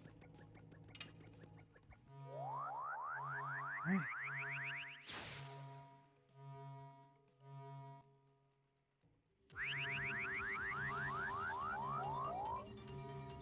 Okay, so yeah, we did pretty much everything in Chapter 7 earlier, so now we just have to go down to the 3rd floor, get the last card key, and then we can go fight Magnus.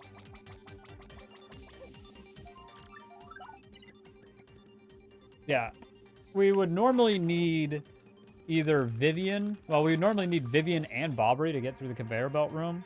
We're going to be doing a trick to skip that, hopefully. But first we have this room here. Ah, man, I knew I was going to be too late there. We're going to be doing a trick called Fast Tiles. So one thing you might notice here, on the Japanese version, this room only gives you 2 tiles to follow, instead of the 3 you get on US, which really sucks. Yeah. But we're basically going to try and hover over and catch this path so we can get the very first possible cycle. And then with some careful movement, we can make it over. Yeah, nice. First try.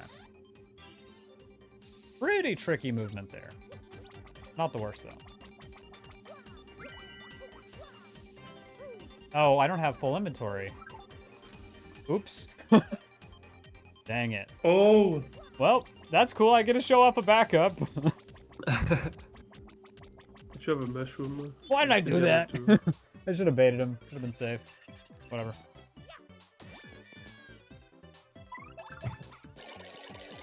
Okay, yeah, so Hackedia, I did this last time, didn't I? This is crazy. I think I did this when me and Alwa were doing the, when we did Aquathon, actually, not the last race, but. Anyways, I have to do a different backup now. Hackedia is going to be showing off a cooler strat later.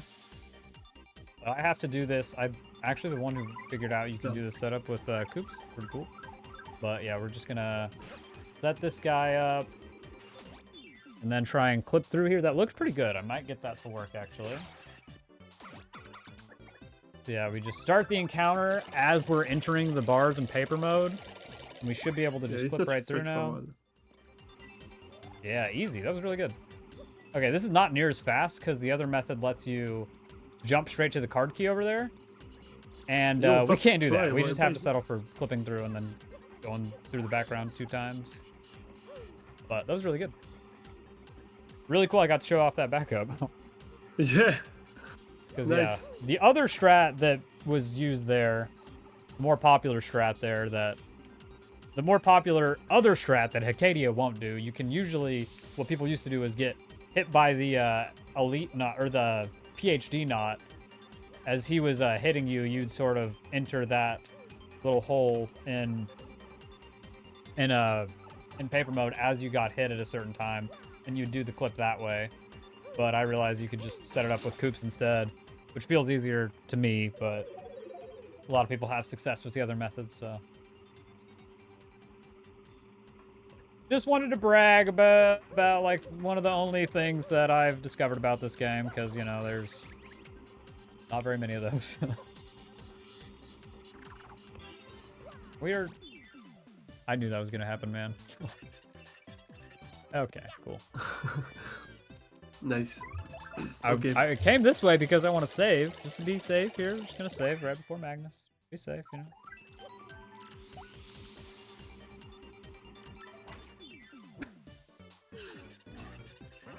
Okay, man.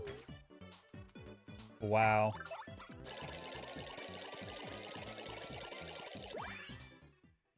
I'm gonna hit this. No way. I get bugged by the door. Okay. Did not want to get hit again there. Jeez, man. That's like the 4th time I got hit by one of those guys in this run, man. Jeez. Oh my god.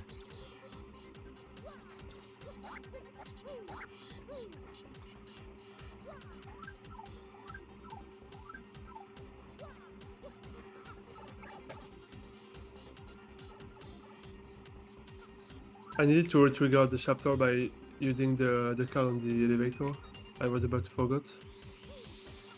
Wait, what? No! Because I do the card in the room of Cruxinist after.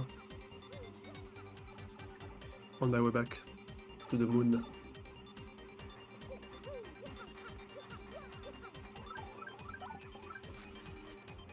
Okay. So yeah, we finally get to show off the double dip strats here. So yeah, the Magnus 2 is a little bit weird. Magnus 2 works in a very specific way. Magnus will always do the drill attack on the first turn, no matter what you do. And then after that, as long as you've done some amount of damage, I'm not sure how much, he will shoot out his fists so that they can all attack you on the 3rd turn. So we're just going to swap to sort of just pass the turns here. Get the drill attack out of the way, and then we can do the point swap.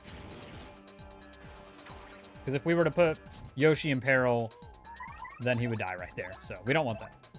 A double dip, a point swap. I missed that guard there, which is a little annoying, but not a big deal at all. An HP drain for some safety there. And then, yeah, we get to do a lot of damage with Yoshi in peril.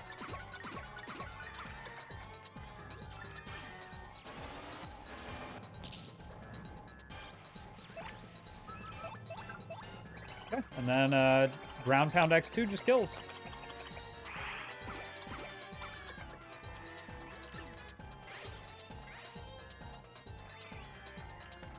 All right, and that's chapter 7. One more chapter to go. Almost time to start talking about Palace Skip eventually. Yeah. Is always fun to try and explain. Yeah, Hackedia has jump storage right now, I believe. Exactly. Yeah, so he's just gonna walk through the conveyor belt to get a little bit of positive Y speed. and then just jump straight to the card there. So gets to do that Way room more way easier. faster than I did it. But it's, you know, as long as you get through the room one way or the other, honestly. Yeah, for sure.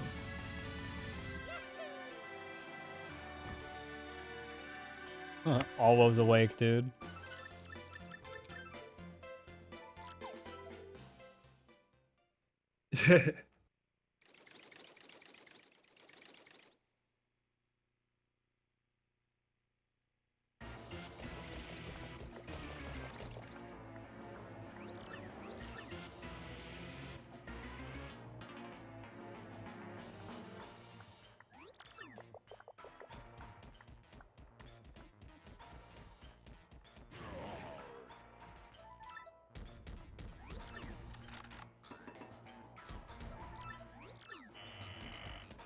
Okay.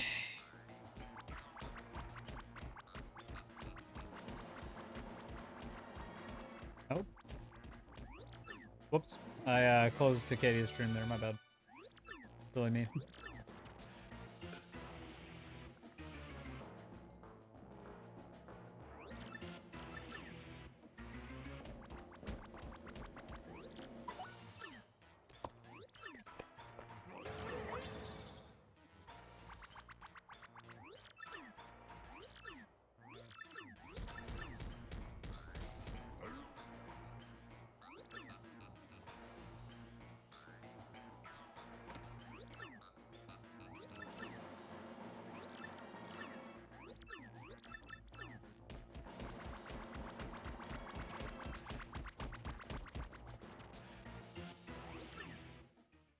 Okay.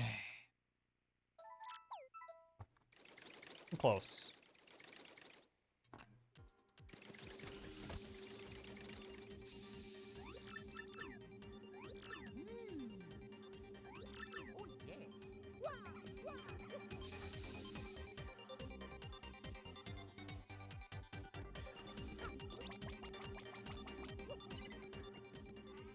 Okay, so we're just gonna go down to the 4th floor to talk to Tech so we can actually take the teleporter back to the sewers.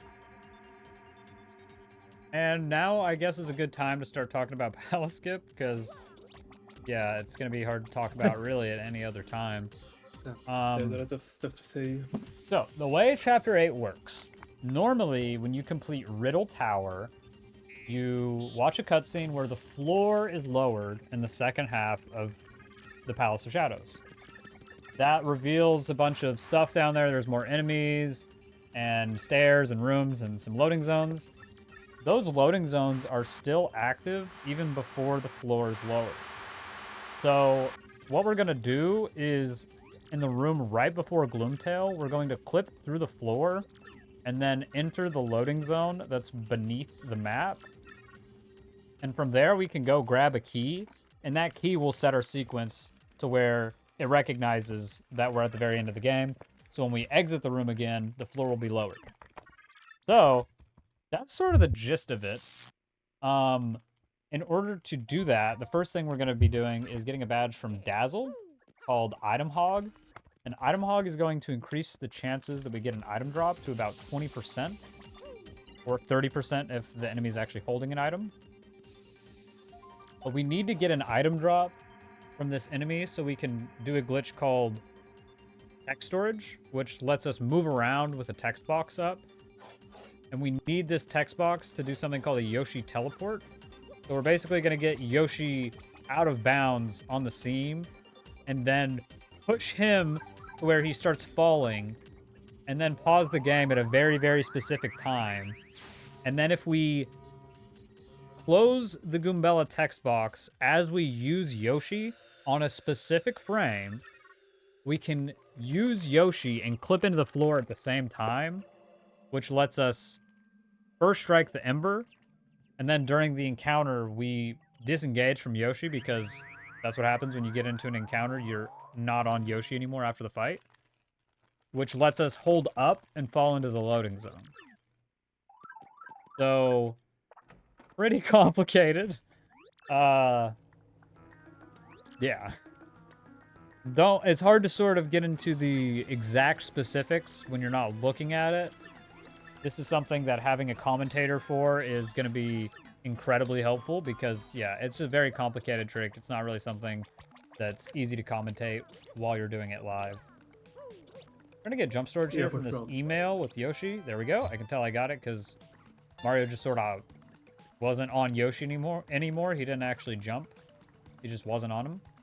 And we can use that to jump over here. Get to Dazzle. We can get Item Hog. Yeah.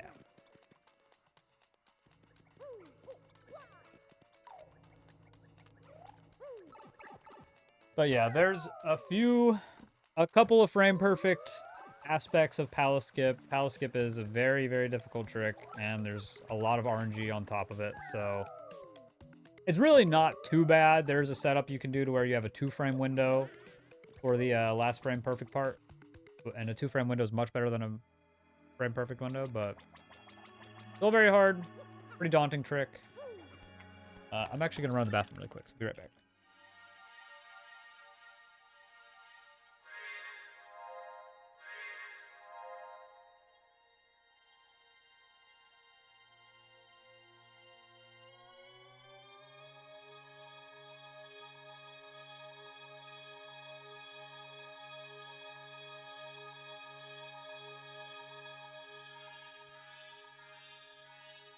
So this is one of the 2 situations where we have a little pause of few seconds.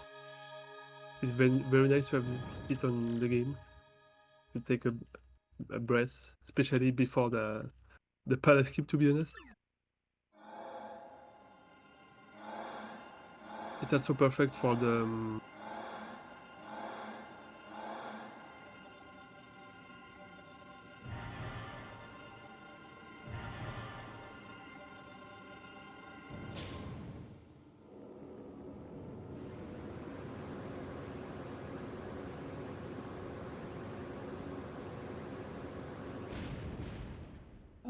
Okay. for the donations. Here we go. Chapter 8.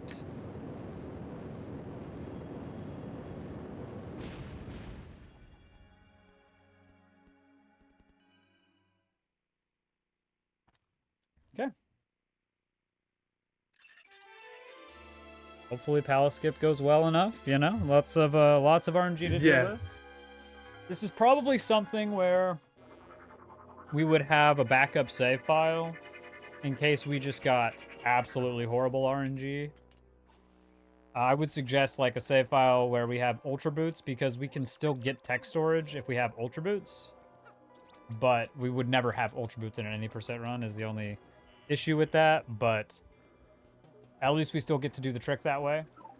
Okay, I think I need this. I'm not sure. Actually, I don't really think I do because I'm going to grab the shooting star anyways. Whatever. Yeah, so it's very important for Palace Skip that we have full inventory so we can toss the item around. Yeah, because you can only do that if you have actually full inventory. Otherwise, you can't toss something, so. Usually on Marathon, we have a backup for Palace Skip to prevent any problem. Any, how it's called, reaching the limit. Keep us from going too far over estimate. Yeah, about the estimation. Yeah, you can skip these cannons here. It's pretty tricky. You saw I just ran right between the bullets with Yoshi. That part's pretty easy, but actually skipping the cannons is quite a bit trickier. Yeah, we're just going to run through this spike pattern here. Room's really annoying for casuals. I hate to watch casual players do it. It's something everybody struggles with. I'm just going to save. And then we're going to do a trick called Hazard Respawn Glitch again. So, Hazard Respawn Glitch doesn't work the same in every room. Some places you can just kind of jump or hover over a line. And then, yeah, it'll spawn you at the origin there. Didn't want to encounter this guy, but that happens sometimes when you hit the save block first, so. Not a big deal. Gonna grab this hidden boo sheet here. 1, 2, 3, 4, 5. I can toss stuff. Okay, cool. That might have looked like a mistake. It actually wasn't. I'm trying to encounter this guy at a very specific time during the fire bar cycle. so that I can abuse iframes to get past these fire bars without Tube Mode or Vivian. We're just going to get on Yoshi and run, and we should be able to just barely make it. Yep, okay. And just jump over that one, and we're good. And then I would normally use a double dip strat here, but I don't believe I need to use double dip on this fight since I don't actually have enough FP. I should have enough star power to use Supernova. Let's see, actually, do I? I hope so. Otherwise, I'm going to have to figure something out. I should, though. Yep, we're good. Yeah, Supernova is a very, very broken special attack. If you fill up each bar, it does 15 damage to everything. So we can just use that, and then Shooting Star. I don't even really need to use the Shooting Star, now that I think about it. Yoshi's in peril. I can just ground pound.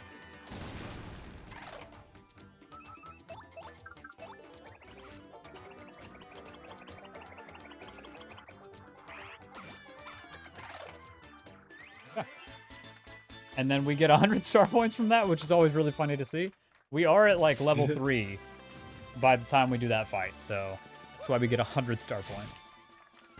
And we're going to upgrade HP here, which is going to be really helpful for Palace Skip coming up. More HP is really nice for Palace Skip. We're going to be having to deal with running away from Phantom Embers a lot and probably failing to run away, so probably going to get hit a few times. Okay, I don't actually... Yeah, I can toss the Shooting Star. I only need one attacking item besides the Fright Mask.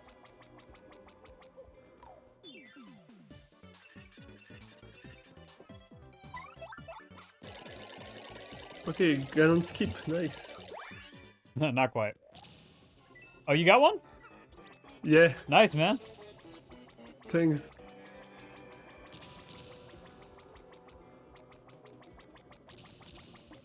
Thanks.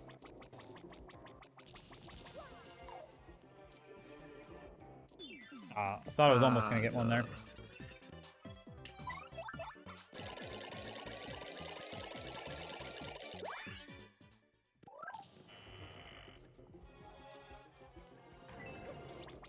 And then I think I'm just going to run into this guy here and kill him for some extra star points. I think this will probably be enough to level me up. We're just going to Supernova this guy. This is totally unnecessary. Just a backup for Marathon, you know? Just want some extra HP going into Palace Skip. Having 20 HP before going into Palace Skip is going to be really, really helpful, honestly. So. The nice thing about Chapter 8 is, you know, all these enemies give a ton of experience for the amount of XP we have right now. And Supernova does wonders. So, really quick farming there. And yeah, just having a little bit of extra HP can make Palace Skip just a bit comfier. And final fights as well. Shadow Queen. Yeah, we're going to grab this Jam and Jelly. Toss 1 point swap there. All right, and it's almost time for Palace Skip. We're getting really close here, so that's exciting. Hopefully we don't get terrible RNG. Hopefully we're able to actually finish the game. Yeah. This part is very unfair on the race because you can be the first at Palace Skip and just struggling having an item and spend like 10 minutes for it. When someone can arrive and just have it first try. Yep, very unfair. That's I beat like, one of the best players of this game ever to do it. Sway and C. I beat him in an 80% race once because of that exact reason, so it's kind of cool to be able to just beat someone in a race you have no business beating, but at the same time it's pretty dumb. But hey, you know, I got to win on Sway and C in an 80% race. You know, not everybody can say that, so maybe he got 29th try item drop, but hey, that's part of the game, you know? Yeah, sure. That's insane. I know. And of course, as soon as I got it, then he gets the item drop and he gets to finish the game, just not before me, you know? It's funny. Yeah, we're going to equip Item Hog right here. Because we really need to make sure it's equipped before we start trying to farm an item from the Random member. And then I don't know, I yeah, cannot well, skip. this is gonna be a bit painful probably, but you know, we'll see. Palace skip is Yeah, have a always good luck. nerve-wracking. But I got my buddy Hackedia here with me to you know help. We'll struggle through it together, so it's okay. Yeah, sure.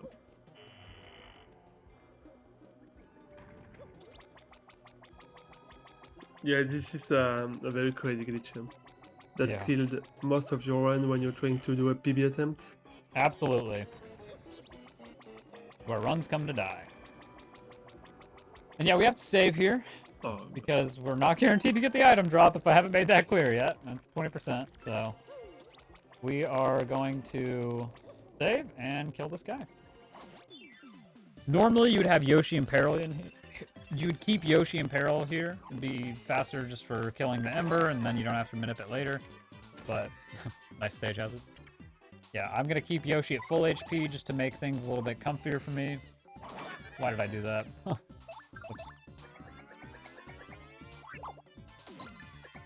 Okay, hopefully I can get an item here so we can start trying the trick, but... This is often just reset city. Oh, never mind. First try. Let's go. Okay. nice.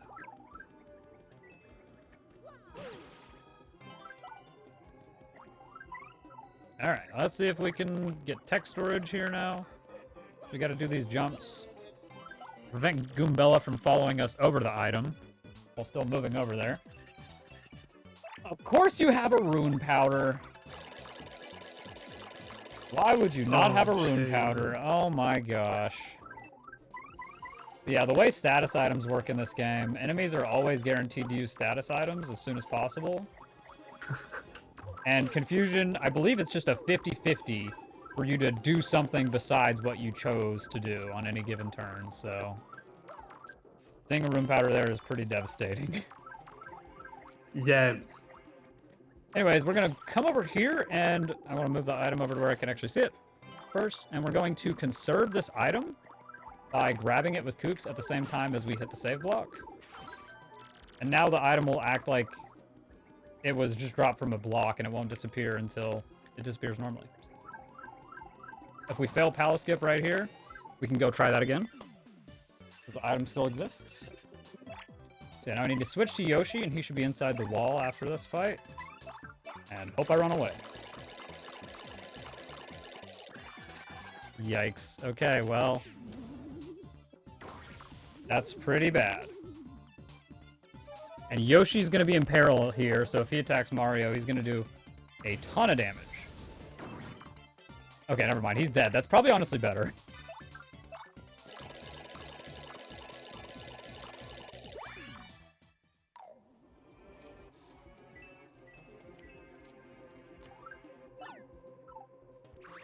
No, 1 frame late. Of course. That was close to working. That was close. Why am I all the way over here? I guess it's because I'm not used to getting first try item drop. That's weird. Okay, that was really close. If I pressed X 1 frame earlier, we would have got it there. Try again. Okay. Oh no, Katie already has an item. No, he's gonna beat me. You got first try too? Yeah, no, second try. Oh, second try item That's- drop. Dang, dude, you're catching up Yeah, so that's- fast. What the that's heck? You were behind a insane. minute ago. Why do these guys have a ruin powder, man? Had to be ruin powder, of course. Yeah, that's insane. That make the glitch so much complicated. That's annoying. What am I doing? Oops can get canceled if he hits the wall. So I want to move the item a little bit further away from the wall just to be safe here. Oh my god, I'm struggling with saving the item.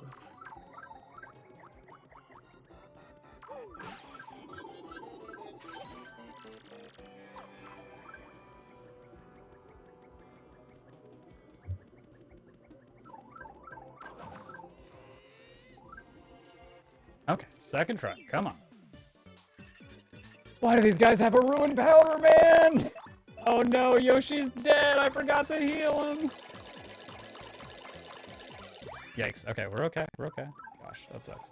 Yeah, there's a trick in this glitch. Or there's a glitch in this game called sort glitch, where we can press start and A on the same frame, But which will give us sort glitch, where we're sorting, but not sorting at the same time. That lets us use that Ultra Shroom without actually consuming it. That's pretty nice. Except that's not what I meant to do. I needed to use that on Yoshi. Whoops. so now the item is locked. I'm gonna perform power skip. You got it, man.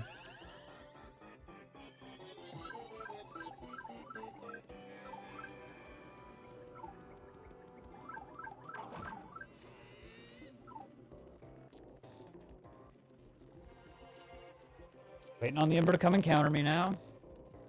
Oh, no way.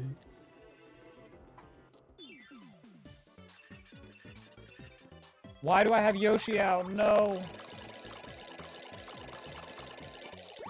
I can't have Yoshi out here. I need to have Goombella and Koops out. Yikes. I keep throwing.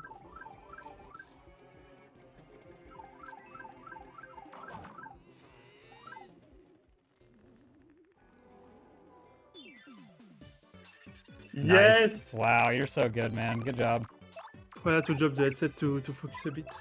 Yeah, but cracked. it's very difficult because you're commenting also in a while. Hackedia got it. Let's go.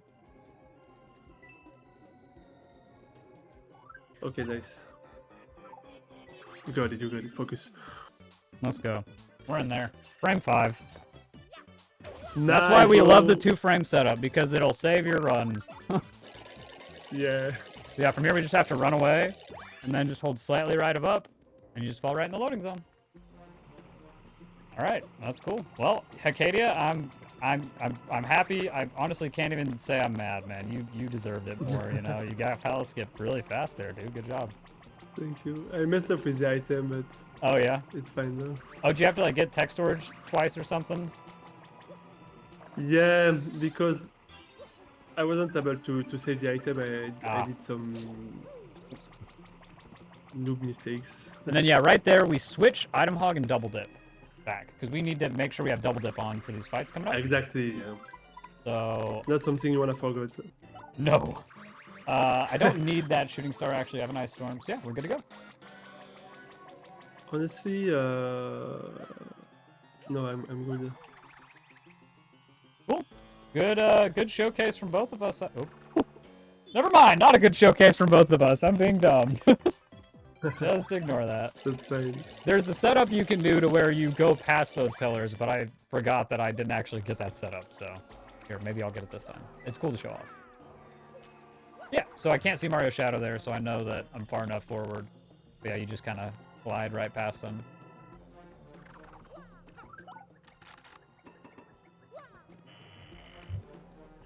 All right. Good stuff. Yeah, I'm definitely going to save here first. And then Yoshi's HP is good. Oh, wait. Actually, no, I need to...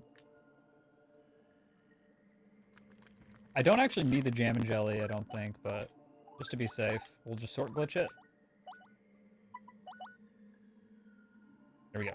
Okay. So now my FP is full again. If I don't have 5 FP there, then I can't use the double dip point swap strat. And I could just use the point swap to get Yoshi in peril right there, but the issue is we need to double dip on Grotus so that we can Ice Storm first. Because Grotus, pretty hard boss fight, honestly, because he starts the fight with these 4 things called Grotus X. They protect him, so we have to kill those first before we can do any damage, which is why we need to double dip. Even if we have 1 FP. Yeah, gotta fill my FP back up so I can actually double dip.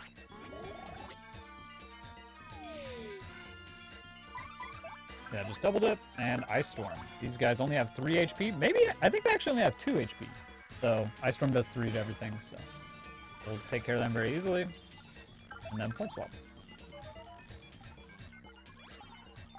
And then this is the moment on Hackedia's screen there that he was talking about earlier, where Bowser comes to save the day. My notes are saying something very strange about Bowser when you level up on Grodus, which is on you use Yoshi on turn 2, but you're gonna take the breath of Bowser, so you don't want to you want to temporize turn 2, right?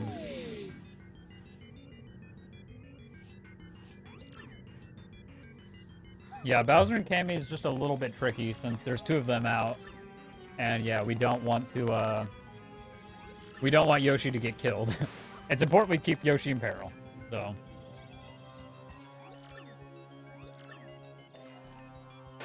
Oh no, I'm fine. Okay. Thank you.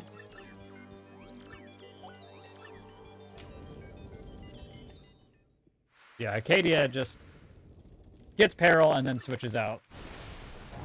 And then he's safe from there.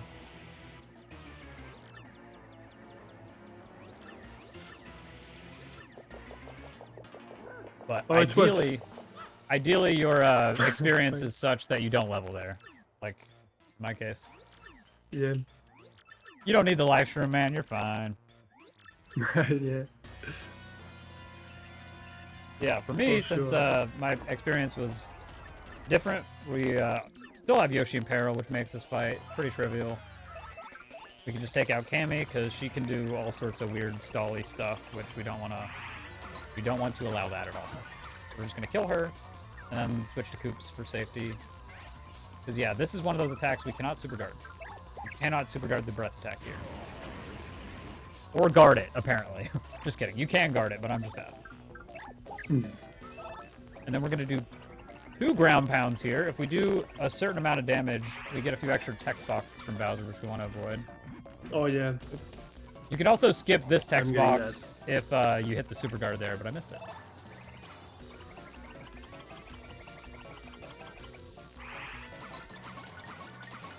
And that's the fight.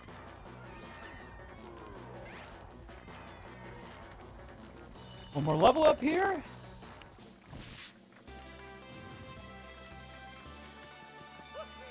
Man, this is a close race, dude. I hit Palace Skip like Yeah. 1 minute after you. That's crazy.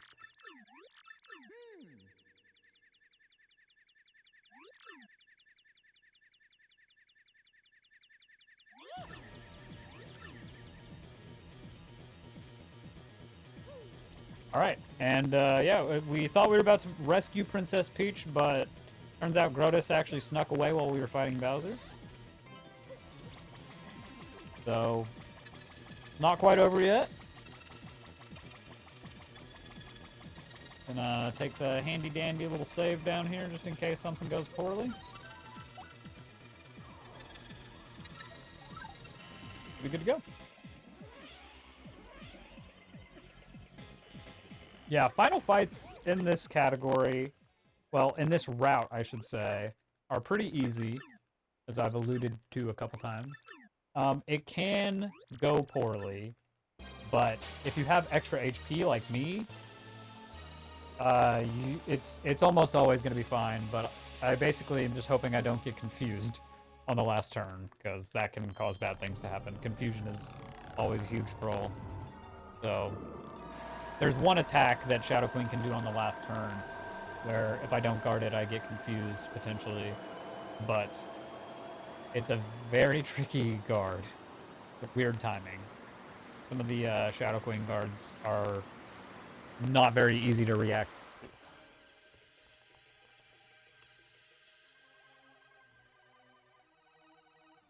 Stand up for a second, stretch my leg.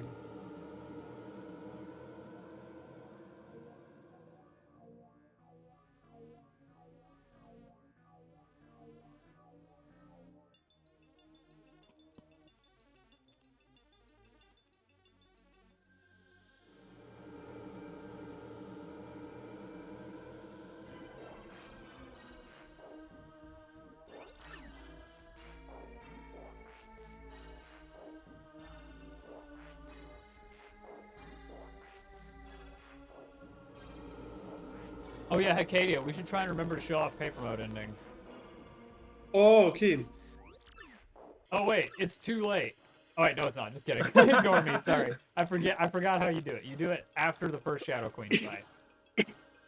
After the first Shadow Queen? Yeah, Okay. like before the fade to black at the end of the fight. You just have to hold R. Yep, just have to hold R. Okay. Sometimes it stops working though, which is weird. I don't understand why that happens, but Oh, I remember seeing that now. chat, don't tell Hackedia that I'm just tricking him into doing paper mode so that I can win. Just kidding, I'll do it too. Yeah, Shadow Queen is trying to end the world here, take over the world, whatever. And she's going to use Peach's body as a vessel. So that's pretty cool. Pretty cool. But yeah, this is the part of the run where we just see all these guys that we may or may not have even met throughout the run. Freaking out about what's going on. And then we get to see Goth Peach.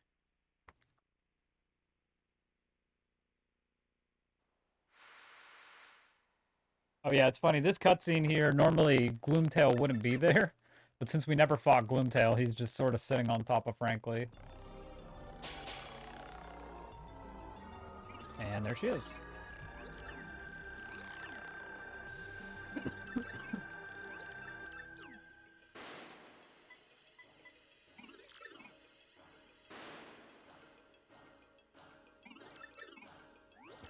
Okay, so for this fight, we're basically just going to get Yoshi into peril. And then ground pound a bunch. Shadow Queen's damage threshold on the first phase is a little bit different on the Japanese version. I believe it's only about 40 damage. Yo, thank you all. What's up, man? And yeah, you can game over there if you menu down and then press A, but thankfully you don't die if you press B, so big deal. Oh, well, can you type ! fix mic? That'll fix it. Yeah, we're just gonna double. Oh. Apologies about the mic. Not something I can tell is happening at the time, so yeah, that should have done it. Thank you, Alwo. Hopefully I sound better now. Yeah, we just point swap, double dip on Yoshi, and that finishes the first phase. Now we basically just need to stall for 3 turns. We just have to attack on each turn at least once. And just make it to the end of this fight here. So we're just going to jump. Leave me alone. To be trying to kill you, of course.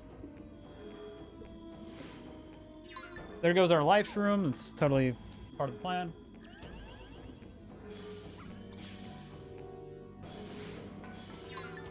Okay. Yeah, with 25 HP, we don't really have to worry too much about hitting these guards. Oh my god.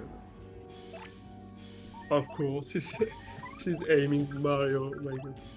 I don't think I... No, I'm not going to use it.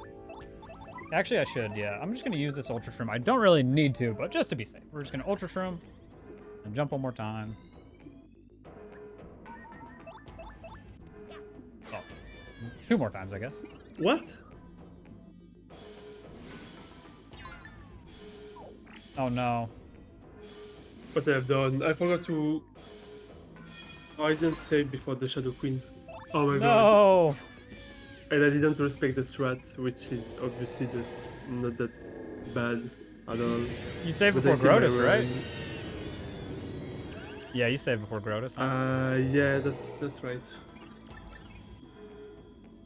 Oh no, I said that's a palace keep. No! Oh my god. No! I just had to do one thing and Oh, he doesn't like the 25 HP strat? No. It's I so good, suck. man. Oh my god. That part of the game is very easy, like the fight is not you just have to hit 3 times the end so Yeah. you go to the second phase. It's no problem. Hackadia's got Palace Skip on lock. He just got it first try.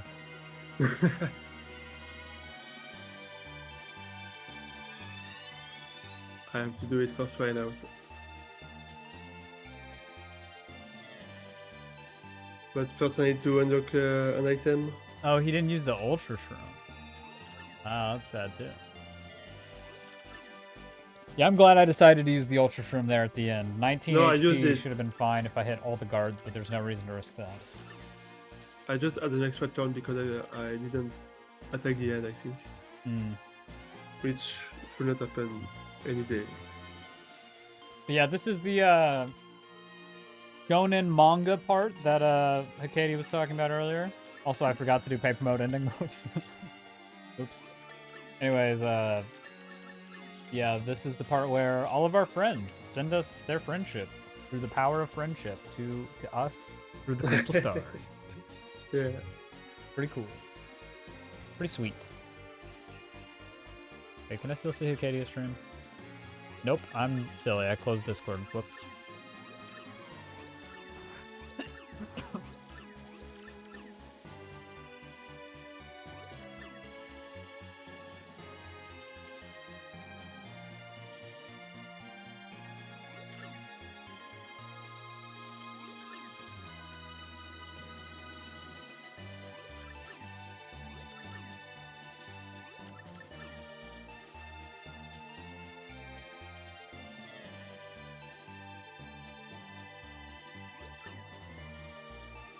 So we see kind of all the chapter of the game here. Yeah, chapter 8 is tough. Really, to me, it's mostly just palace skip is really brutal. Everything else you can deal with, you know, but palace skip is brutal.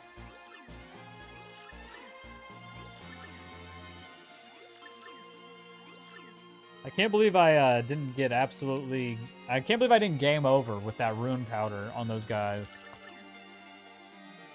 Rune powder is usually just a death sentence, but I got really lucky. Yeah.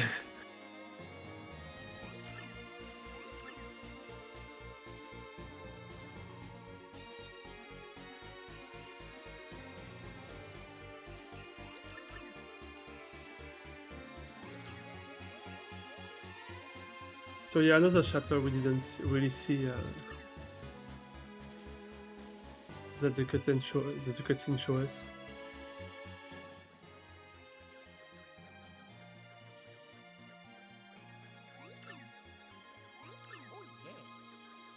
Yeah, sort of annoying here, but Princess Peach gets another burst of strength or something from the crystal stars. Hi, Abby. And she uses the last bit of her power. Oh man, I'm gonna cry. This is so emotional, man. She uses the last bit of her power to heal Mario and Yoshi, which is sort of annoying because Yoshi. Well, actually, Yoshi's dead, so. No, actually, I'm happy that she's doing this. Never mind. I was gonna complain because it's better if he's in peril, but he would be dead. So thank you, Peach. Appreciate that.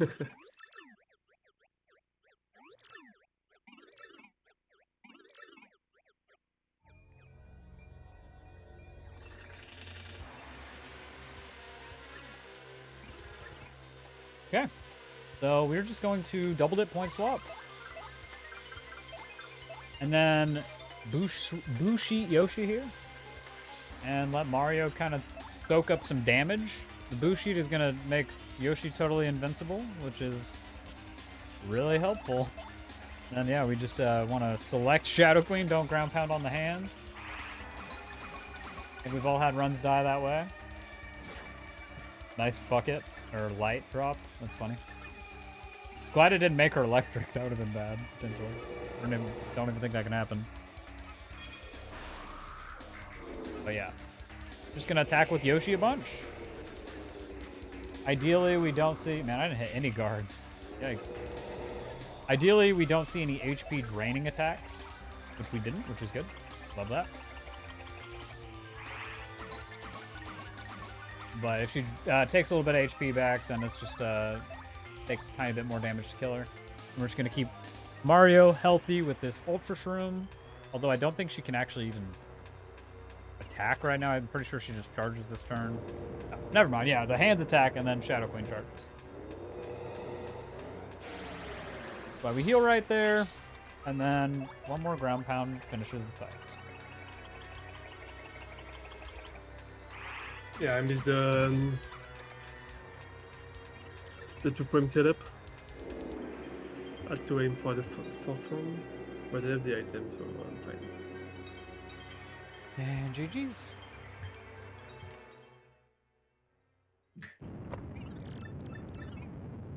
All right.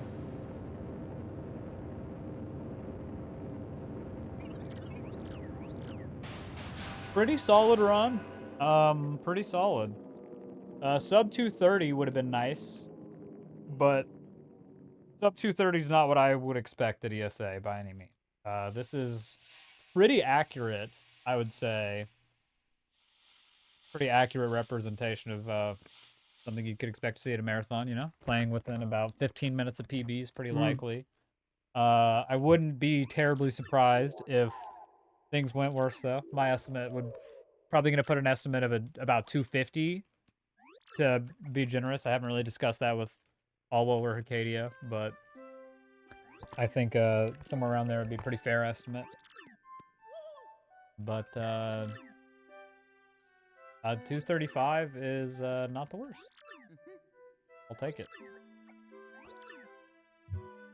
Yeah, timing could end when we finish Shadow Queen because it's just text for the rest of the run. But the run does not officially end until, excuse me, the circle to black on Mario's face at the end of these cutscenes in Mario's home. So we still got about 5 minutes left.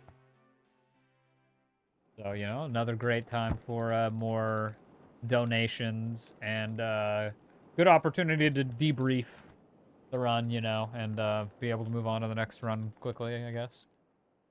Plenty of time to talk about things, shout-outs and stuff.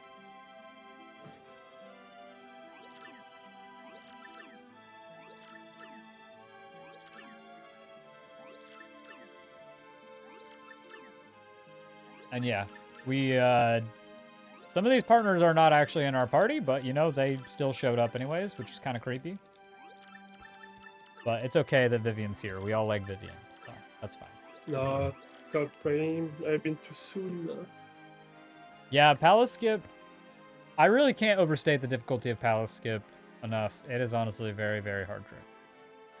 Frame perfect stuff is always going to be tough.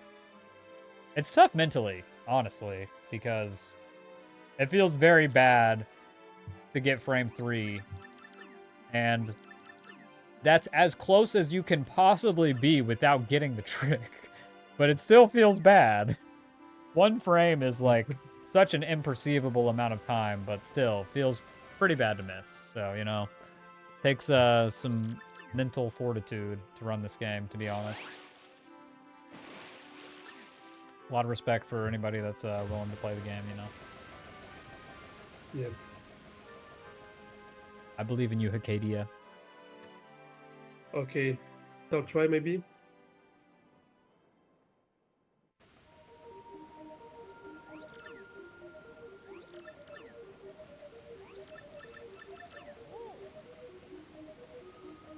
But yeah, this is a great game. TTYD is very special to me. I think a lot of people really love this game. Sort of a cult classic or whatever. I mean, I guess it's not really a cult classic, but sort of. It'd mean a lot to me to be able to play this at ESA. That's for sure. Especially with in a race with my friends, Hackedia and Alwo. Would be amazing, yeah. Absolutely. And it's great too because we're all very close to each other on the leaderboard. I don't know what place you are, Hackedia. Do you know off the top of your head what number you are? I think you're 8 or 7, maybe. Oh, I'm sorry, you're trying to do Palace Skip. Let him focus.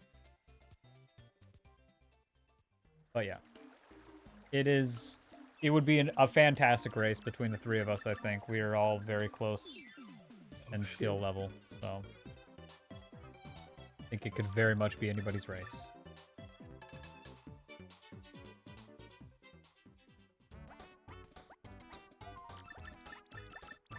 Uh-oh.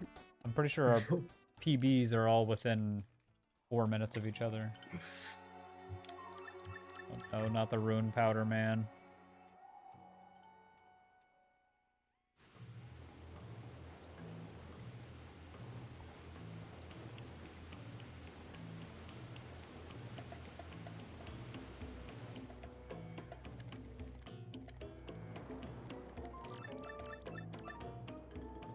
Yes, I'm too soon. Man. Yeah, I feel it. I feel I'm being too soon, yeah. Because I want to be fast. Because I'm doing it for the second time. Yeah. Oh, I saved the item. Where did he go? Shame on me. No. Yeah, that's a shame. I did a shame fight against the Shadow Queen. That it has never happened before. Oh my god. That's why you And I always forgot to save before say. Shadow Queen, you know, just in Yeah, case exactly. something happens. Especially on marathon, you save everywhere. You're not on Yeah. PvP, so we even have a save yeah, for skipping the palace if it's yeah, as we said earlier, if we're about to be extra time. So yeah.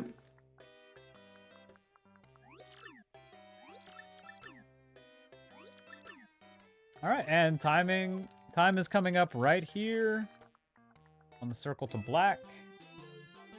Do do do do do do do do do do. GG's. Yeah, and that is Paper Well Mario: played. The Thousand-Year Door for the Nintendo GameCube.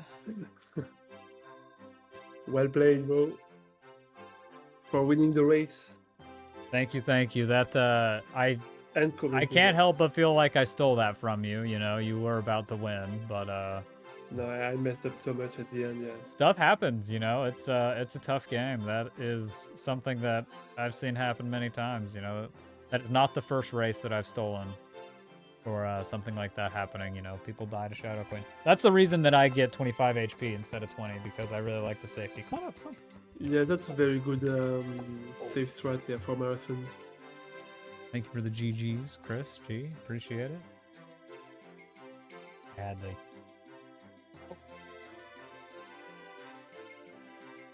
Another item, nice, nice. All right. Thank you, Romball. Donut, you want to come in here too? Come on, Donut. Hi, buddy. Come here. Come here. Hi. Hi. What a good dog. Hi, buddy. Sadly, I won't be bringing Donut or Hadley to ESA. I don't think they would like to be on a plane. Oh my god, dude. Oh yeah, This dog is sure. so big. He's just gonna break everything in my room. Donut, you big goofus. Oh my god. Not right, please. What are you doing, man? Yeah, I don't know. Oh yeah, I was too close. Oh my god. I messed up the setup. Palace skip is one of those things where, you know, we could sit here and talk about things that can go wrong for probably half an hour. I'm not even kidding. It's, Palace skip is rough. It is really bad. There's lots of ways it can go wrong. Pretty complicated trick, so. So much for. But as I'm returning to the game, I will be able to grind this game so much. And I wish. Yeah, Hackedia has a very, very good PB in this game. A 222.56. I'm reading it off your splits there. Look at you, man. That's great. Crazy. 222 is really good. Wild, man. Yeah, so you are 8th. So you are 1 spot above me on the leaderboard. We're leaderboard buddies. Oh, yeah, okay. And Alwo is just 1 away from being below me. So me, Hackedia, and Alwo are all very close together on the leaderboard. which, you know, I think would make for a really fun race. Yeah, for sure. Yeah, that's what's funny on races when people have about Mm-hmm. the same level because it makes the run more intense. Yeah. Absolutely. But, you know, it just goes to show how impressive it is to run this game, honestly. It's very difficult. I don't talk about how awesome I am for running this game enough. Because it's hard. It's very hard. And, you know, even a great runner like Hackedia or myself might have a day where, you know, it takes a little bit longer than it should to finish a run. It's a hard game. Lots of stuff can go bad. So. I'm not showing my experience of the game today. Yeah. Hey, man.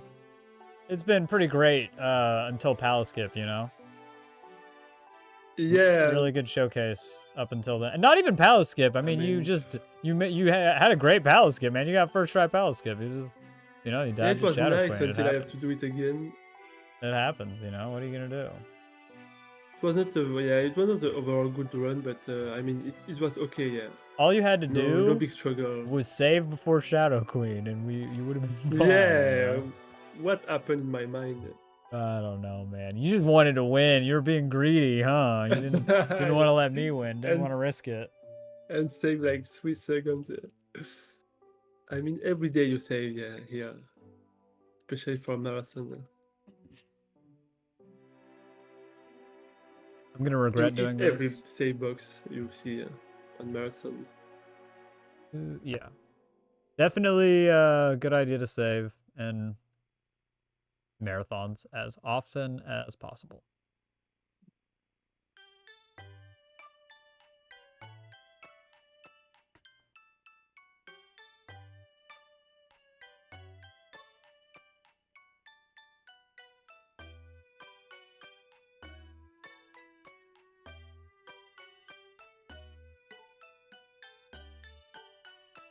That's Nice. why this is awesome. Getting good item drop RNG at least.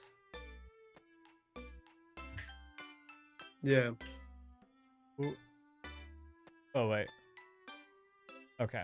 I got confused. I closed Discord and your stream went away and I was like, wait, why'd you reset, Hackedia? You got the item. Wait a minute. Yeah. He did not reset. I'm just being silly. Yeah, so this is a frame perfect input he's going for right here. Not only do we need the RNG to cooperate with us so that it goes the right way towards the Ember when throwing it, he also has to do those jumps over. And then once he's next to the item, it's a frame perfect input. You need to use Goombella on the last frame of movement. It's I can't remember the specifics about it, but it's a frame perfect input. You need to grab the item on a certain frame of movement in relation to when you're actually using Goombella. That gives you text storage. You can see Mario has a text box open here while he's running around.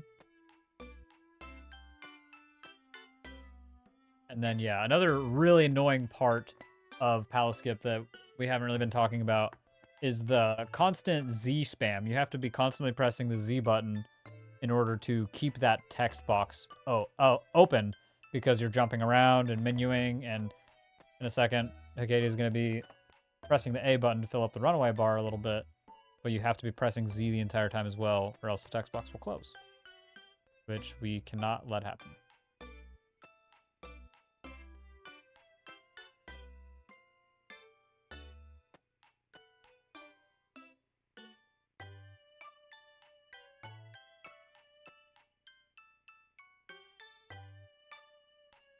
Oh, no way.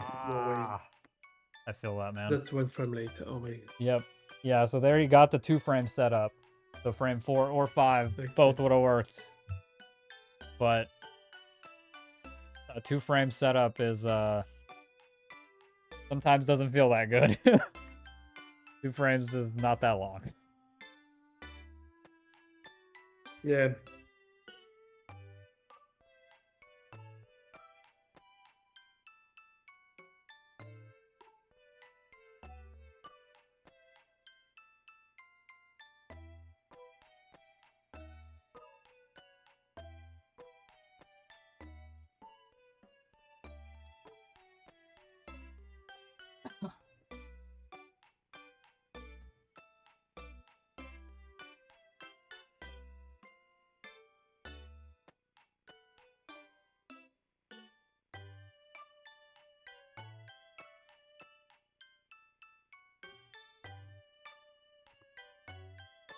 Leave me alone.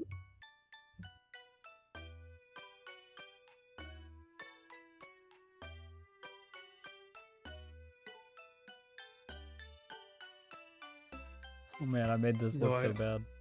Why did I save? Oh my god. Wait, did you save after killing the enemy? Yeah.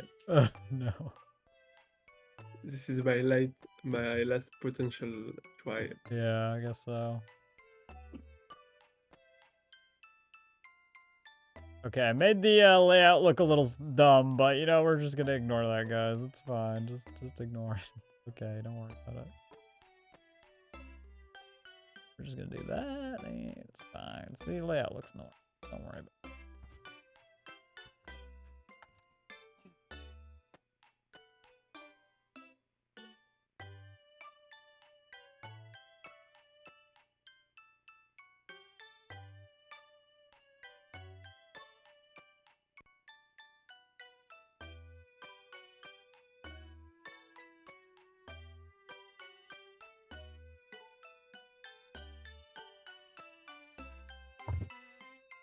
No, I did it on purpose. That's impossible.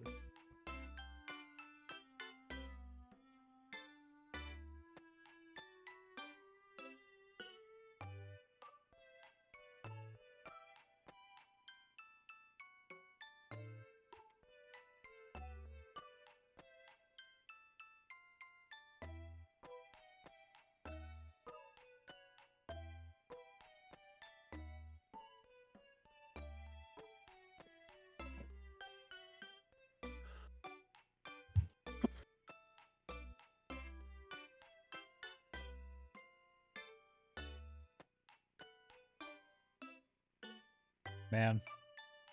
It's gonna be funny in a second when I forget that stream is watching Hackedia through Discord, and I like open up something else, some other person's DMs or something. Oh shit.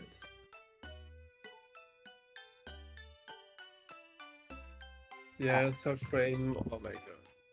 Yeah, it's really tough to hit the right frame. You know, you want to avoid going too late, so you try and go just a little bit earlier, but then it's too early, and the same thing happens when you try and avoid going too early, so you go too late. You know, it's just a bit of a nightmare trick.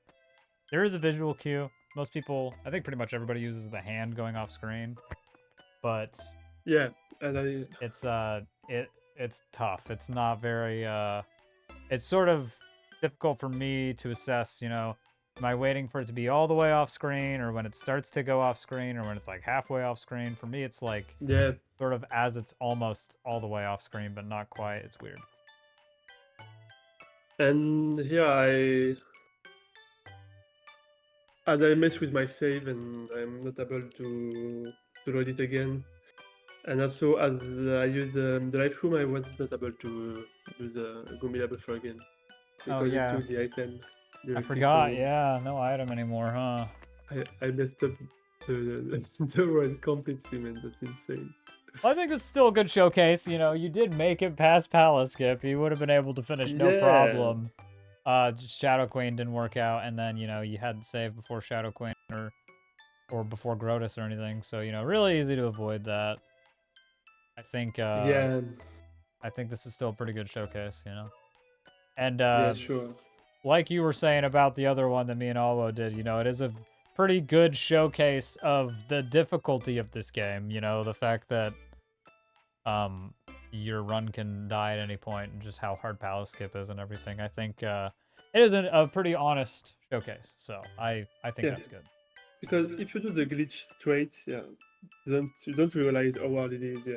It is true, you know, that is, yeah, you see it a lot in marathons. People just do stuff first try and they make stuff look easy, and you genuinely don't understand how hard it is. But hopefully this gives people a little bit of an idea of how difficult Palace Skip really is. Yeah. Yeah, thank you for watching. Hopefully we will get to run at ESA. Thanks for considering us. Yeah, thank you very much.